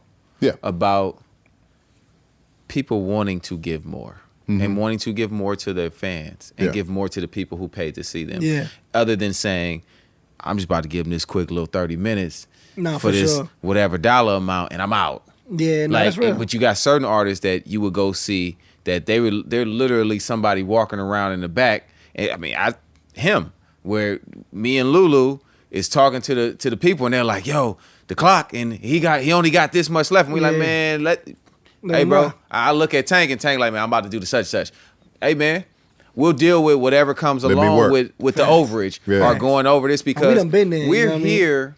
We're To give here people to a- yeah. provide a service and sure. to give these people something that they may never get ever again. Yeah. So you just thinking, oh, my set is 20 or 30 minutes or 45 minutes and I'm out. No matter if I got all my shit off or no matter if Nah, the you vibe can't. was going crazy. Like, Honestly, imagine pulling Rick James off of a Yeah. stage. no, He gonna you're fight right. you. And honestly, I think that's not to flip from R&B to rap, but that's one of the main things why I think Cole fans are so loyal to him, because they would see him go above and beyond in those moments. Like Yeah. we paid overages. We've done club gigs where it's supposed to be a party, and Cole shows up, and the whole crowd is looking as if he's supposed to perform, and he's pissed, but he's like, man, I gotta go do some songs because I don't want to let them down. Right. Even though the promoter just fucked me over, I'm gonna just go do it. Got you supposed to be a walkthrough, and Exactly. he's got you sitting But on that's a how- that's stage exactly. with lights Yes. and pyro. And it's like, and to me, it's like that when you give that to your fans, they always gonna give it They back. remember that. You know what I mean? And It's a reason why certain artists have been here for 20 plus years. facts. Yeah. And why, you know what I mean? Like if you go to a Isley Brothers show, Yeah. they gonna give you that business. Facts. Period. And they've been doing it for 6, 7 decades. Yeah. You know what I'm saying? Like Golly. literally, like these guys are 80, 85 years old and been giving you music since they were 16 and crazy. That's 17. crazy. That's so You get what I'm saying? Like, That's and, crazy. And Ron Isley gonna still give you that business, and then Ernie gonna be over there with that see-through shirt playing that guitar. Fishnet crazy. top. You know, or you That go. shit, honestly, not only is that shit never gonna die, it's actually coming back stronger than ever. Stronger, yeah. Like catalog is stronger than it's ever Yes. been. Yeah. You know what I mean? Because again, the amount of music that's in the marketplace, I go through this. Sometimes I get on like, what I'm gonna listen to today, and it's like, I get so overwhelmed. I'm like, I'm just listening to Reasonable Doubt. You know what I mean? Like, Right. that shit came out in '96, but I know I love it, so I'm gonna just go back to that instead of trying to refigure out what new shit I actually love. And I've seen it because like Cole's catalog's been, No Role Models every day is his highest streaming song. That shit came out 8 years ago. You know what I mean? Not almost 9 years ago now, but it's because people just like, we get to a point where you're getting so much thrown at you that you're like, I'm just gonna go what I know I love Yeah. instead of trying to fall in love with something new. So I do think that's why you see those tours like the New Millennium Edition Tour tours and the Millennium Tour. yeah, All yeah. those tours is booming because it's like, that's why even our Dreamville Fest, every year we like, we got to, like first year we did Nelly, you know what I mean, amongst this crowd. The second year we did Ja Rule and Ashanti, and then we did T-Pain. T-Pain set was the most fire set of the weekend to he's me. gonna go I can crazy. already. This yeah, nigga, imagine and that. I'm mad because we only gave him 30 minutes because everybody like, and I'm like, damn, I could give this nigga an hour. You know what I mean? Easy. Like, easy. Like, but you realize like we're at the point where people's like, I just want to go back to what I love. To what I I love. don't want to have to figure out Yeah. what new shit But I I love think- because it's hard. But that also points out to why I'm, obviously y'all my guys and our guys, but why I'm a fan of Dreamville. Because I know what I'm getting with you guys as artists. Yeah. And you spoke on somebody tapping into what they love. A lot of these new artists these days, they want to be so many different things that I can't truly fall in love with them. 100%. Just me personally, as a 100%. fan, because I Just still had this support conversation music. about it, yeah. You know, I'm still tapping in at midnight. 100%. There's You know, certain albums that come out. yeah. I'm tapping it. And 21 Savage comes. I'm on there at midnight. You know, certain people because you know, but you also know what you're getting with Savage. Yeah, exactly. You know what he gonna give you with his projects. A lot of the artists they're very talented, but their minds are everywhere. Yeah. It's like, yo, I need you to lock in, Mm-hmm. and I need you to give me a certain thing because there's so much music out here Yeah. that I can get those 12 things from 12 artists, but I can get that one thing For sure. from Tank But or from here's, Cole. here's the problem though. It's like we're in a playlist era, right? Right. So people don't even have to fall in love with you. Like this is just being honest. This is the scariest part about music to me. Is I'm like, at least like in black music, it's like, are we even in a situation where we're allowing room for new legendary artists? Because you're not even growing, you're not even falling in love. Like if they're not already legendary in a sense, it's like you're not even given the care to fall in love with people and their journey and their songs. You just like, I'm gonna listen to the album. I like these three. I'm gonna throw it to the side of my playlist, and then it's over. Yeah, you know what I mean. But I do feel like there are some artists that are breaking through that for sure, right? But mostly in R&B. That was my point. No, earlier. but even in rap, right? Because for me, I would point out a Lil Baby. For sure, I would point out a Lil Baby. I would point out an NBA YoungBoy. Yeah, I would point out a Lil Durk. You know what I mean? For sure, there's some. I'm not they're saying breaking it's not. through where you. For sure, you know what I mean? They're so consistent. 21. 21 for sure. Where they're so consistent in what they do that you're like, okay. Yeah, when I want to hear this, my point is like that is it's rare, so hard. Yeah, you know what I mean? Yeah. It used to be, But it goes back to what you said, staying solid to whatever Right, it is staying the course. yeah, you do. of course. Yeah. Like even YoungBoy, like this nigga dropped the album in August. That was 30 songs, and he dropped the album in September. Yeah, That was like 20. yeah. He's also on house arrest. Yeah, but I'm like, I'm like, He's like, listen, I'm like, look, I I'm might putting not this check, music out. I might not check both those. I love YoungBoy Yeah, because another nigga that I was talking about earlier is authentic. I feel the emotion in what you're saying. I might not check all 50 songs that you put out, but I respect it Yeah. and I love it because that you saying this is who I am. Right. I'm not playing a game At all. Cole and Drake and Kendrick played where they waited 2 years between. Nah. Nigga, I ain't got time for that. Nah. I'm making a song, it's jumping out. yeah. You know what My I mean? son and all his teammates and Bro, every kid on the all AAU love scene YoungBoy. and high, it's These niggas he got it. love YoungBoy. He got it. It ain't even, they don't even give a fuck Yeah. about what Some we of the did. little homies went up. They went to the court. They to support him. Yeah. I was like, "This what your homies doing? Yeah. Yeah. You ain't going to no court. Yeah, We're exactly. not doing that, Bro, but that's, and I love that about the game. Mm-hmm. I love that it's ever changing where you're gonna, like, these kids are gonna fall in love with music differently than we did. You know what I mean? I love that about it. To me, it's just like, it's more so technology. You know what I mean? With Navigating streaming, it. it's Yeah. like, bro, it devalues the worth of music in a sense. Like to me, Yeah, a it does. song or an album has less value than ever, right? But artists might have more value because you might fall in love with YoungBoy if you're a kid and you like, yo, whatever you got for me, I'ma rock with it. But right? you know, it's tricky to navigate that. You know what I mean? Especially as a label Yeah. that's been, you know, building that shit off of love. Cause it's like you spend 2 years making an album, Now you got to make and that then a adjustment. week later, Yeah. niggas is already over it. You like, God damn, nigga, Yeah. like, That's You fighting to tough. keep That's fighting to keep tough. it alive. Yeah, I Fighting to remember keep the one smell day, in the room. I think me and him was riding in the car, and I don't know if he saw it online or somebody had said something about when Tank gonna put out a new project. And Tank was like, I just put Just out put Yeah. out a new music. project. I just put out new That's music. what I'm saying. Nah, I'm talking about some more music. Yeah. like nigga, I just When you worked, gonna be young boy? When you go, I just worked 2 years to get the music. I'm not gonna be in your label's future. What do we have any up and coming R&B on the horizon? Before you even go there, though. Okay. Hold that. Earth Gang and Tiana Major 9 collide. Oh man, It's one of the greatest R&B songs for me. Bro, Like I remember- that record. I remember when My Olu played me that. goodness. I was like, I didn't whose mean to cut y'all off. No, I'm you're like, fine. whose record is this? You They're fine. like, oh, Tiana. I'm like, can we have it? Like, I was like, Man. but it was When I that say was an amazing, incredible. I say We was in amazing. Vegas. Remember we? Yep. It's I one got of to those. tell her to her face. It was Yeah. yeah. It's one of those records when I heard it right away. I was like, the feeling you get from it. Amazing. You know what I mean? And I When think we collide. and I think that's something that is when you get those moments, you're like, damn, like that's a universal feeling across any genre, Yeah. any Yeah. race. Yeah. It's just an emotion, and that's what I always excites me the most about music. You know what I mean? That's what I fell in love with Cole's music for, because it was like an emotion in it that you're like, damn, I feel that. I could be white, Hispanic, black. Absolutely. We go through some of the same things, and I'm gonna feel that emotion. So when I did hear that record, I was like, Yeah, that record special. But Jesus. yes. Label. Her vocal, her, like her Yeah, the accent, production, everything. Yeah, It's everything. My Perfect God. record. It's a perfect For R&B sure. song. Moving on to the future of your label. yeah. Are you partaking or undertaking any more R&B endeavors? I don't even really know. I can't sit here and be like, I know what the future of our label holds. Because if I'm going to be honest,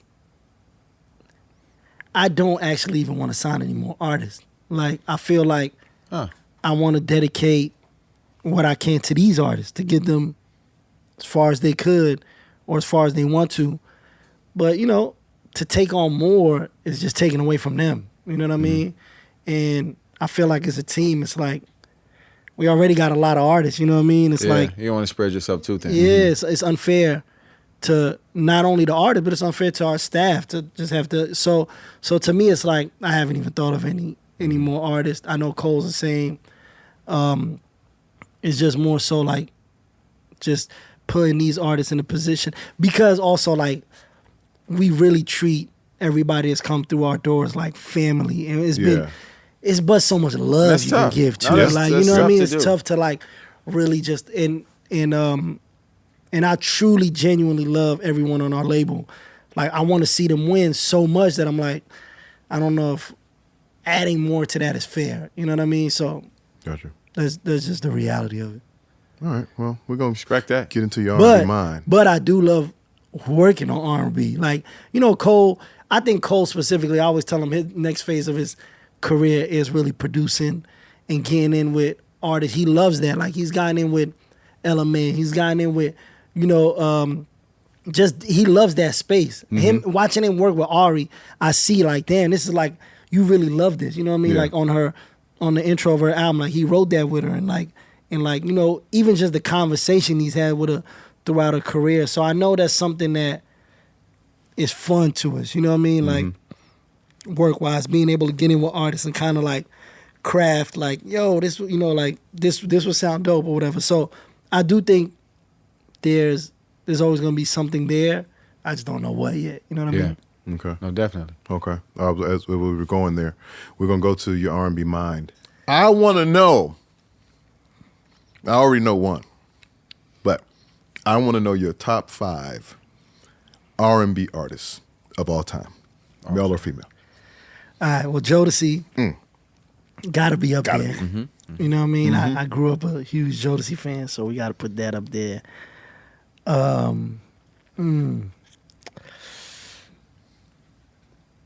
I would Usher. Usher. Yes. That's Jodeci, Usher. You know what I mean? Like, man, Confessions. Yeah.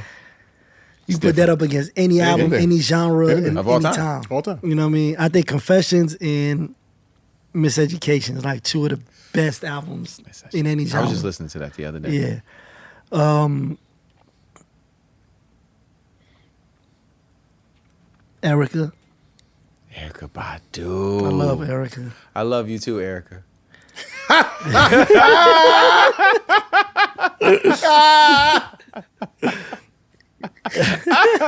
How could you not? That's some extra sauce on. How could you not? Listen. We all respect love it. Erica. I respect Yeah. it. Yours was different though.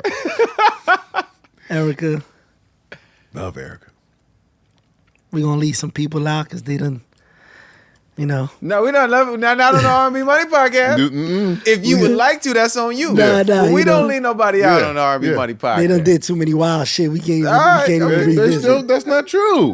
We talking about music. We talking about Yeah, music. I mean, we talking about that's music, Talking brother. about music, brother. Talking about music. Yeah. You can't erase your influence. Yeah.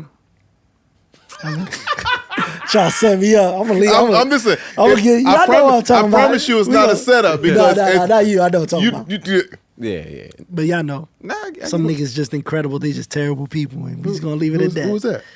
Look at it. You want me to say it? You can say if you Robert? want. if he was just a good nigga, he would be top. Is that number 4? Nah, I can't put a number 4. I gotta erase him out of the history books for now. Nah, I mean, tough. maybe on my own time I listen to it. You know? Nah, I get it. I get it. It's your 5. Your 5. Nah, it's my your 5. 5. Damn, 5. It's just so many good ones. I think just like as far as music, like songs that I'm gonna love forever, I'm gonna throw Aaliyah in there.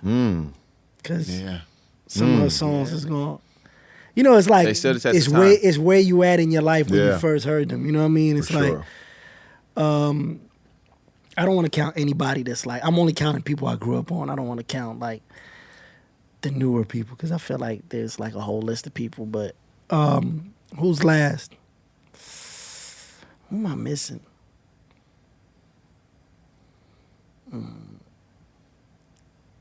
I feel like,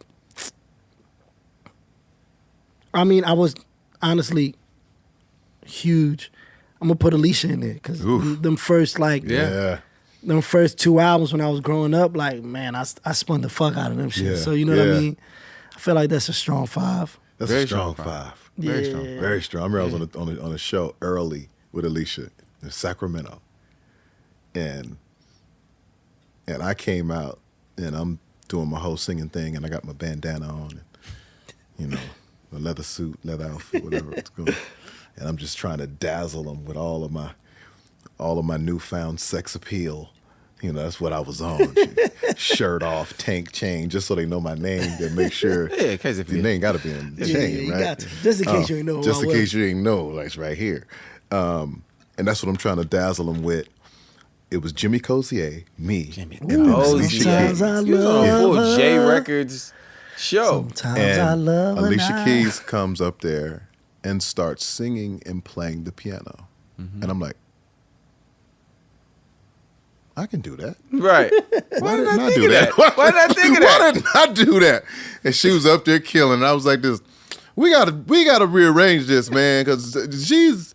And I never changed it. You know I what it still was lay with on my Alicia? titties. You know what it was with Alicia? It was like being, because I was in high school around that time.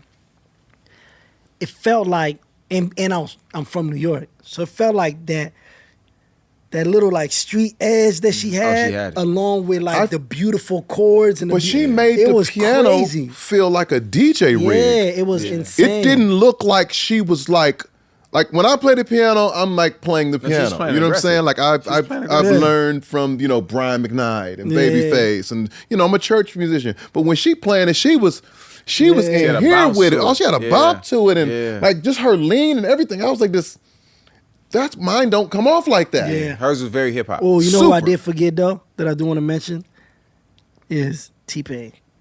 Not mad at that. Listen, T-Pain listen. is one of my favorites. No It's one just- will ever get an argue with me. He's a monster. He's or out of me about it was just like, T-Pain. and it's just introduced a new style of R&B to people. You know what I Yeah. mean? Like, Yeah. I appreciate people that's like, well, I'm just gonna do it my way. Like and then later you found out that he was actually vocally strong. Like we Actually didn't know in the vocally beginning. capable. You know, we didn't know. Absolutely. Yeah, we didn't know in the beginning. You can actually, yeah. Well, you you know, I mean, for me, it's when, like when a I used to regular try to thing. do the auto tune heavy, I was like, why don't I sound like T-Pain? You know what I'm Yeah, saying? realize, yeah. I didn't sound like him. You know what I'm saying? The texture and his tone and all of that made It helps. all of the Yeah. difference. And he was also another one to the point we was talking about with Drake, but in a different way. Like he was writing from a place of like we not supposed to. It used to be uncool to say like Right. I'm in love with a stripper. With a like, stripper. Yeah, like yeah. he made shit that I was want the bartender. He made it fun he though. Made, it was he made it it fun. was yeah. fun. He didn't And- put too much on it. Yeah. Like don't be Exactly. embarrassed. Exactly. We all love And the to me, I strippers. love that. So I do want to put him up there too. 'Cause- Shout out to T-Pain. Respect that. Top 5 R&B songs. Ooh, that's gonna be hard. Yeah, take your time. That's gonna be hard. Maybe I'll just go by like the artist that I already love. You can do that. the cheat code, but go ahead. Yeah. Because you know what? I get it. Because it's hard to name 5. Because like I would want to throw. I'm gonna give it a shot. Carl Thomas, I wish. Woo! Come on, man. Is up there. Can't go wrong with that. That's just Can't go wrong with it. that's just an incredible song. Absolutely. I don't know if this is like a top 5 favorite of all time, but an R&B song I've been listening to a lot lately is Aint and Keke Wyatt, First Love. First Love? Shit's- Me kidding me? me and my sisters literally have sing-offs. Every family reunion, every That's like one of my event. favorite Yeah, joints. the whole house, you split it up. Y'all sing Yeah. Kiki's part. I'ma sing Yeah. his part. Like, I've been on that heavy like the last year, just like. Oh my God. So I gotta put I that up was there. so mad when that Why? record came out. Yeah? I'm still a little bit of a hater. Yeah. I'm still a Let's bit. So hear it's it. like I him wanna and hear Cole. this. Yeah, y'all was playing the same. Y'all was both trying to get on the team. It's like him and Cole. I'm trying to get in. I'm just trying to, get in the game, and I'm watching Aint. Cook. And at that time, I couldn't completely appreciate Avant's vocal Okay. because I was a church kid just Yeah. running all over the place. I Yeah. couldn't The appreciate straight line, the simplicity, smooth. Oh man, cooking. just the smooth. Like it was just right. Yeah. Everything about it was right. Nothing was Man, he had missing. joints, man. Oh yeah, joy, and it took me a minute to just learn to get out of myself and, Yeah. and understand what that. It took me going into a session with the producer, and I'm a singer. I'm singing. I'm sing, right? Yeah. And failing at the session and having to go back and listen to the song some more to get the song, the style of the song. The song was so simple, and the song required so many just subtle nuances that That's a big thing I in music, could not bro. pull it off. Yeah, like, That's that's crazy. a real talent to know when to Babyface is the You know what I master mean? at it. Babyface the king of it. Babyface know is when the to simplify king things. It's like a real of it. talent. Even as producers, I remember when, being in producers, like, when you overdo it, it's like, well, where's the room for the actual artist? You know what I mean? Yes. Like, Yeah. Yes. who are we? Yeah, you he's making trying to a- impress he's yourself, making a or beat like, tape. yeah, exactly. So I think that's a good. That's something all artists should know. Like, there's a time where you got to know how to dial back. Avant is, Yeah. when I say a joints. monster straight Okay. ahead vocal. Yeah. Okay, yeah, so that's joints. Avant and Keke. I love that. I got to put a Jodeci joint in there. I just- Come on, man. Come You on. can put I a- you gotta can put a find couple One jokes. though. one. Which one though? That's tough. You mean you can run off the rest of your list with Jodeci Records? I wouldn't. be Yeah, mad at you. but I gotta pick one just to be able to like include other people. I might have to go My Heart Belongs to You. That's my shit. Special record. That shit is so crazy. Who does that? Yeah. JoJo does. JoJo does. JoJo does. Facts. JoJo does whatever he wants. Whatever he wants. And it's so crazy because he's in a group, is in a group and from a family with such a powerhouse, which KC is. Yeah. That a lot of times it doesn't get mentioned, the greatness of JoJo. No, for like real. I literally, bro, I went on live one night and I'm talking about I'm arguing with people. I'm talking about where and I learned to not argue with people who don't do R&B. But I just had one of them nights. Yeah, you gotta get I it had off. a JoJo Gotta get it night. off, yeah. Where I was literally going. I was Yeah. losing my mind. I'm arguing on live like Yeah, this, yeah, right? yeah. About JoJo's vocal, and I'm like, it's two guys. There's JoJo Haley and it's Sean Stockman, who both are in groups with ultimate powerhouses. Yeah. That their voices are so strong and they're just so incredible that you don't realize that there's a master Yeah. right Master. next to them Master. that will cook any and It's everybody. like Andre and Big Boy too in rap. It's like Yes. y'all don't realize how fucking fire Big Boy Right, is. Yes. Because Andre's an alien. You know what I mean? Like, right. Or Pimp C yeah, and Bun exactly. B. For Yeah, sure. yeah. You know what I mean? Yeah. Like You just There's a reason why them niggas are a group They are because they respect their One- talents and they know how good they are. 100%. on Fiend and when Fiend is like, Casey can take my money, he coming crazy. House in my car. Yeah. He just coming early. Yo. Hit up, and You know then what it is? then JoJo comes and says, I don't never mind. Yeah, I said, why would he do that? it's perfect. Why would he break it down It's like perfect. Exactly. It's the Oh my compliment of each other. God. You know what it was too when I was a kid? It was like, and I love Boys to Men,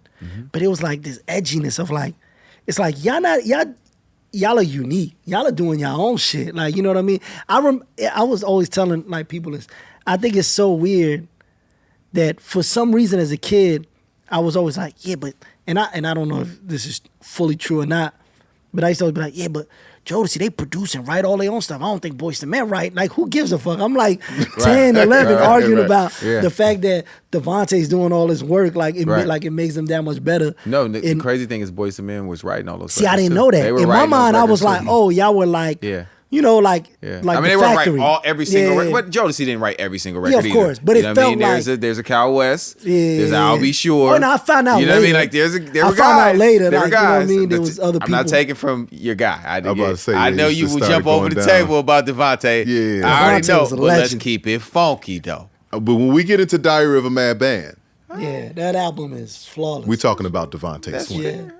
Yeah. That's fair. I mean, so Timberland don't got no hand in none of that. I'm not saying. I mean, hey! listen, I mean, even I'm the not ear saying. to- Missy Elliott I'm don't not- got even no the ear to hand. find- I'm not, this is what I'm saying. Timberland, Missy Here's what I gotta Elliott, say. that's some- yeah, Here's what I yeah, gotta that's say. crazy. You have to think of it like this.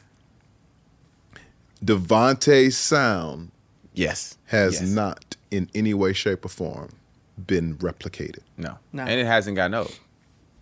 and it hasn't got no. And it hasn't got He was Nobody- giving Tupac joints. Nobody can do it. Like so. Yeah. You know. It's fair. It's fair. Yeah. It's fair. It's- It's fair. It's fair. Yeah. All right. Okay. All right. My heart belongs to you. Yes. Yes. Jesus Christ. So the fourth one is this is probably the hardest one is to pick a song off Confessions, because I gotta get something. It's so many My songs. favorite song off Confessions ain't a single, so yeah. Yeah, but me, I mean, Yours. to me, Yeah. it's Nah, we're not here for me. Okay. We're not here for To me. me, to me, it would be between Superstar and Throwback. Like those are Ah. like two of my favorite songs on Confession. But it's like, how do you pick one? You Yeah. know what I mean? Like every time I hear Throwback, it's like, Mine is that's what it's made for. that's what it's made Have you for. been to Vegas yet? I haven't been to the show, but I'm going for sure. I gotta go.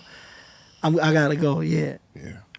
Just watching his fucking Tiny Desk, I'm like, how? Oh yeah, nigga was cooking. Yeah. It make you realize there's levels. cooking. You know what I mean? Like there's levels. Like He like you- cook with a smile too. Yeah, It's like, like- he like guys. oh, this I'm is- really Watch this. good. Watch, Yeah, watch this. there's I'm levels. really good, guys. So, but you know what? I'm gonna go Throwback just because Okay, number 5. Okay. So Throwback. throwback is number 4. Yeah. Okay.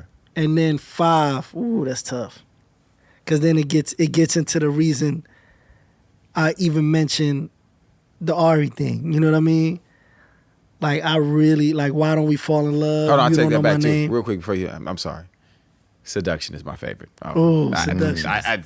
I love that's what Can it's You made Handle for. It is crazy but too, though. shit, No, it is. Seduction But Seduction is my one. Yeah, Seduction is my one. Seduction is That's my aggressive. joint. That's my joint. Okay. I'm gonna go with Throwback just because of like the hip hop. Yeah. Just Blaze. So I love the merger of that. I love the merger of like hip hop, but with like the emotion and singing on it. To me, that's like my favorite shit. Which then leads me to like, damn, You Don't Know My Name. Why Don't We Fall in Love? That's hard. I also think of like Lion, Tigers, and Bears, which to me is one of the like I still go back to that song. Like, yo, how did she do that? You know what I mean? Like, it's tough. It's impossible to pick 5. Yes. No. You got to do it right now. I gotta pick one of those 3. Yeah. I want to say, oh, that's tough. I think I'm gonna go with You Don't Know My Name. Okay. Just because not only was it incredible, that shit went crazy too. It was just like, No. That took Alicia somewhere man. else. Yeah. But yo, Lion, Tigers, and Bears, like those songs, like, damn, it's a lot of good songs out there. All right. R&B Voltron. We're putting together The super what you would R&B consider singer. the perfect R&B singer. Yeah. Who you taking the vocals from, the style from, the performance style from, and the passion. We're gonna start with the vocal. Who you getting your vocal from for your Who your R&B coldest singer? vocalist, man? I'm gonna have to go Usher. I'm gonna go Usher with that. Just because I feel like he can do everything with his vocals. Yeah. Like, so No, he's I'm not gonna go missing Usher. anything. Usher special. Yeah, he's got all of it. Who are you getting your performance style from? Are we mixing like It don't matter. men and women? Because I feel like Yeah. performance style, man. Ooh, Chris is a monster, Absolute monster. but Beyonce's also like insane. Like she don't miss a note. Yeah. Yeah. I might have to go Beyonce. Okay, that's exciting. Who are you getting your style from? What you want your artist to look? Who you want your artist to look like? Damn, that's a tough one. I feel like it was old before that time. I think there was a lot about how like it felt like seeing Jodeci felt like, damn, y'all niggas look new to me. You know what I mean? Yeah. I was young, so maybe I missed like people that ushered that styling before them. But I just remember at that time. Now I don't want Completely unique. niggas dressing like Jodeci now. You know what I mean? But like yeah. at the time, it felt like it was unique. So I think that mindset of like, I also miss Groups, man. Groups was fire. But Hey man, you're very rich. You can go ahead and do a group now. Cause you gotta be Yeah. rich to do a group. niggas don't want to do groups. They don't want to do it. Like, Yeesh, man. Stop But, breaking up, guys. Stop breaking up. but TGT. I don't know. Oh, you know what? Actually, I'm gonna say Aaliyah. Her style was crazy. Her style was incredible to That me. was crazy. Like- I remember being in school and girls showing up with like the Tommy Hilfiger Yo. and the showing their Yes. boxers and the She the whole thing. single-handedly made it sexy. Yeah, covering for, the eye. for a girl to like be tomboy. To be a tomboy. Like I had Yeah. never seen that. Yeah. No, I went So- through my stage for sure where I saw girls and those were the sexy girls to me. So to me, I'm gonna go with Aaliyah. So for style. That's a good one. Yeah. Passion. Passion. Oh, Who that's you gonna get the heart from? Yeah. sheesh. Who gonna give you who gonna kick over the speaker, man? Yeah. You know? Or hump it. Who gonna R&B. Might have to go with Casey. Casey's KC Haley? You know what? Yeah. You the first person to say that too. That nigga's passion. And that is crazy that he's the first person to mention KC's passion. His passion, like you can hear it in his voice. Somebody gave me life. Yo, Life. Like If you think you lonely now, you think you lonely now? that nigga was going in. Toss it up. Yeah. That nigga was going Ooh, in. it's KC, baby. How you even come on like that? What are you talking about, hey, bro? Relax, dog. Yeah. That nigga came on like, this is who I am. Yeah, I might have to I go with love Casey. that nigga. I want to square up with you. Because you know what? With passion also comes your flaws. Like your times where people don't agree with you. But that's what passion is. It's Casey has a run pattern that is absolutely indescribable. It doesn't follow Any any rule. technical run pattern, any rule of running. Yeah. It's KC's. KC. Yeah. It's Yeah, his. it's his. And whoever's followed behind him, you say that's KC. That's KC. Yeah. That's KC. Wow. That nigga, yeah. So No, that's that's my Voltron. That's it. that's Good a- job. Another Good job. category? Is Good this job. before? Now, is it another category? No, that's That was good. It's one more thing. It's one more Yeah, thing. but we for got you. one more thing for you though. Yeah. What's up? Before we let you up out of here. What's up? So we got this segment. It's called I Ain't Saying No Names. I ain't saying no name. Where you tell us a story, funny or fucked up, or funny and fucked up. The only rule is you can't say no names. Okay. So Got this it. is Eve's I Ain't Saying No Name. All right. Let me think. I do think this story is funnier when you know the name. And it's not disrespectful to the person, but I do want to think, like, is there a story I'm missing? Yeah, I'm going to just go with this one because it's the first thing I thought of. Okay. It's like 2011. Oh, he And time stamping it. Yeah. because you know what? It's important to know where we are in our All life. right, all right. And it's like All-Star Weekend, and me and Cole are like at it's like them two Kings dinner LeBron and Jay used to do. Oh yeah. And then you a give him couple a lot of names. Nah, but they're not a part of the story. They're not a part of the story. All right. You acting like Hitmaker. Nah. And then there's two people come up to us like, yo, y'all want to go to a party? Mm-hmm. Y'all want to go to, we not going to say this name, party. And me and Cole's like, nah. Because, like, I feel like niggas going to be, like, doing coke off the table and all types of wild shit like we done seen in the movie. I'm good. Like, I'm good on this. Like, because y'all fresh in the game. Yeah, I'm like, I done heard about this nigga. Like, I know it gets wild, but they're like, nah, just come through. And we went. And it was honestly the most, I was drunk already. So, you know when you're drunk and you kind of like, I don't want nobody to know I'm drunk. Yeah. Especially in this establishment. And this person, it's not even really, I don't even want to call it a party. It's like a jam session.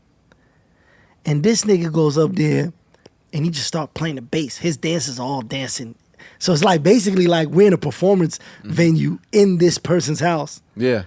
And I'm drunk and I'm like, I definitely do not belong here. Like, I'm the last, I'm looking around like, I'm not supposed to be here, but I'm gonna enjoy this night. And this nigga goes up, he playing the bass. I mean, I guess at this point, it's like, it's not been so many niggas that can do this. He puts the bass down, he starts dancing, drinking. He go back up, plays the drums. I'm like, this nigga's the truth. Goes back up, starts singing. I'm like, how am I here? How did I like, get here? And you know, I see this other artist who will remain nameless. He like, damn near like arguing with his girl. I'm thinking they about to like square up. I'm like, I'm sitting here again like somebody I grew up on. I'm like, I don't want to see this. Like, I'm just like, yo, why am I here? But that's one of the craziest memories I've ever had because, you know, it's an artist that way beyond my time is one of the greatest to ever do anything in music. Yeah. And to see that artist go up there on the bass, on the drums, on the guitar, start singing while everybody's just dancing. I'm like, I'm thinking I'm going to some house party in LA and it's like, nah, this was, so the thought that I thought was, I was gonna walk into like mounds of cocaine. I'm like, I'm not about that life, nigga, get me out of here. And just to know that it was like, it was a jam session, that's one of my favorite like memories that I've That's had. dope. That's dope. Because we also never like to see our heroes. Yeah, in a it's bad scary. space. You don't want to see them in a bad space. So to get to see them bro, do their thing was crazy. Yeah, Because in my mind, absolutely. I'm like, I don't want to see that. Right. I don't want to Already be in a know. place where I'm like, yo, like, I don't want to see her like that. You know what I mean? Yeah. And I don't have nothing against people that enjoy themselves and do that. It's just like, I wasn't ready. I didn't have a good understanding of like anything at that all point. of You know it. what I Any mean? of it. Like, Yeah. So in No, my for mind, sure. I'm like, yo, like, I'm good. Like, I'd rather keep them in my mind as like how I see them. Yeah. But they were still a superhero, so You that's still the good part. Yeah. We want to get 'Cause we want to get pressed by Ice Cube at some point. Yeah. I want I want Ice Cube to ask me I'm where I'm waiting for from. Ike to run up You on ain't- me. yeah. If I see Ice Cube, I might cross the street like, damn, this nigga Like, coming. like tell me to break myself. You know what I'm saying? Break yourself, fool. Yeah, Ice Cube. I'm saying, yes, sir. legend. Yes, Tell me sir. to break. Why you ain't tell me to break myself? Yourself, fool. Let me out the car, though. Let me out the car, Let me out though. the car, though. You want to know why you got out? And cut. And cut. Put some stuff in his eyes. He's not. You don't have to cry, Ice Cube. I want to cry. All right. Here we go. Listen, ladies and gentlemen, this has been the R&B Money Podcast, a very special R&B Money Podcast. Brother, Yeah. we thank you. Appreciate you, thank man. y'all, man. This was For really stopping dope. by and I love what y'all do, man, for real. and getting into Appreciate it, bro. the intricacies, you know what I'm saying? And giving us a lot of organic information, you know what I'm saying? appreciate In that. terms of just believing in yourselves, Believing in your what guys. you have, believing in your guys, Yeah. and rolling with it, betting on it. No, You know I what I'm saying? appreciate that. There's, like you said, Jay, there's something to be said that the top of the food chain is constructed that way. Nah, for So, sure. man, y'all keep going, man. You know, you got our support. Nah, for sure. I You got our appreciate y'all, love, man. man. Yeah, It's Put always us on a been- Revenge of the Dreamers 12 or something. Yeah, I got man, it, come I got on, you. man. I'm gonna let y'all know about these I know, next sessions. I know it's a man. Dreamville, you know what I'm saying? I'ma let y'all know about somewhere in these the next forest sessions. happening that y'all need performers yeah. at. We You gonna- need R&B gonna music get in the. you. Come on, man. I got y'all, man. We got a song out that's top 5 right now, man. It's gonna go number 1. Cooking. Shit, Talk to us. need that. Cooking, Nah, for baby. sure, man. I got nothing but love for y'all. I've appreciated that y'all have like always been genuine from day one. You know Yes, what I sir. mean? So and like you said, y'all build it together. I know how that feels. So of course this is ill. I love seeing the growth of everything y'all do. And next Dreamville sessions, I'm gonna call y'all up. Yeah. We pulling up. This has been the boss, Eve, right here Yes, on sir. the R&B Money Podcast. I'm Tank. I'm J Valentine. We are the authority on all things R&B. Hey.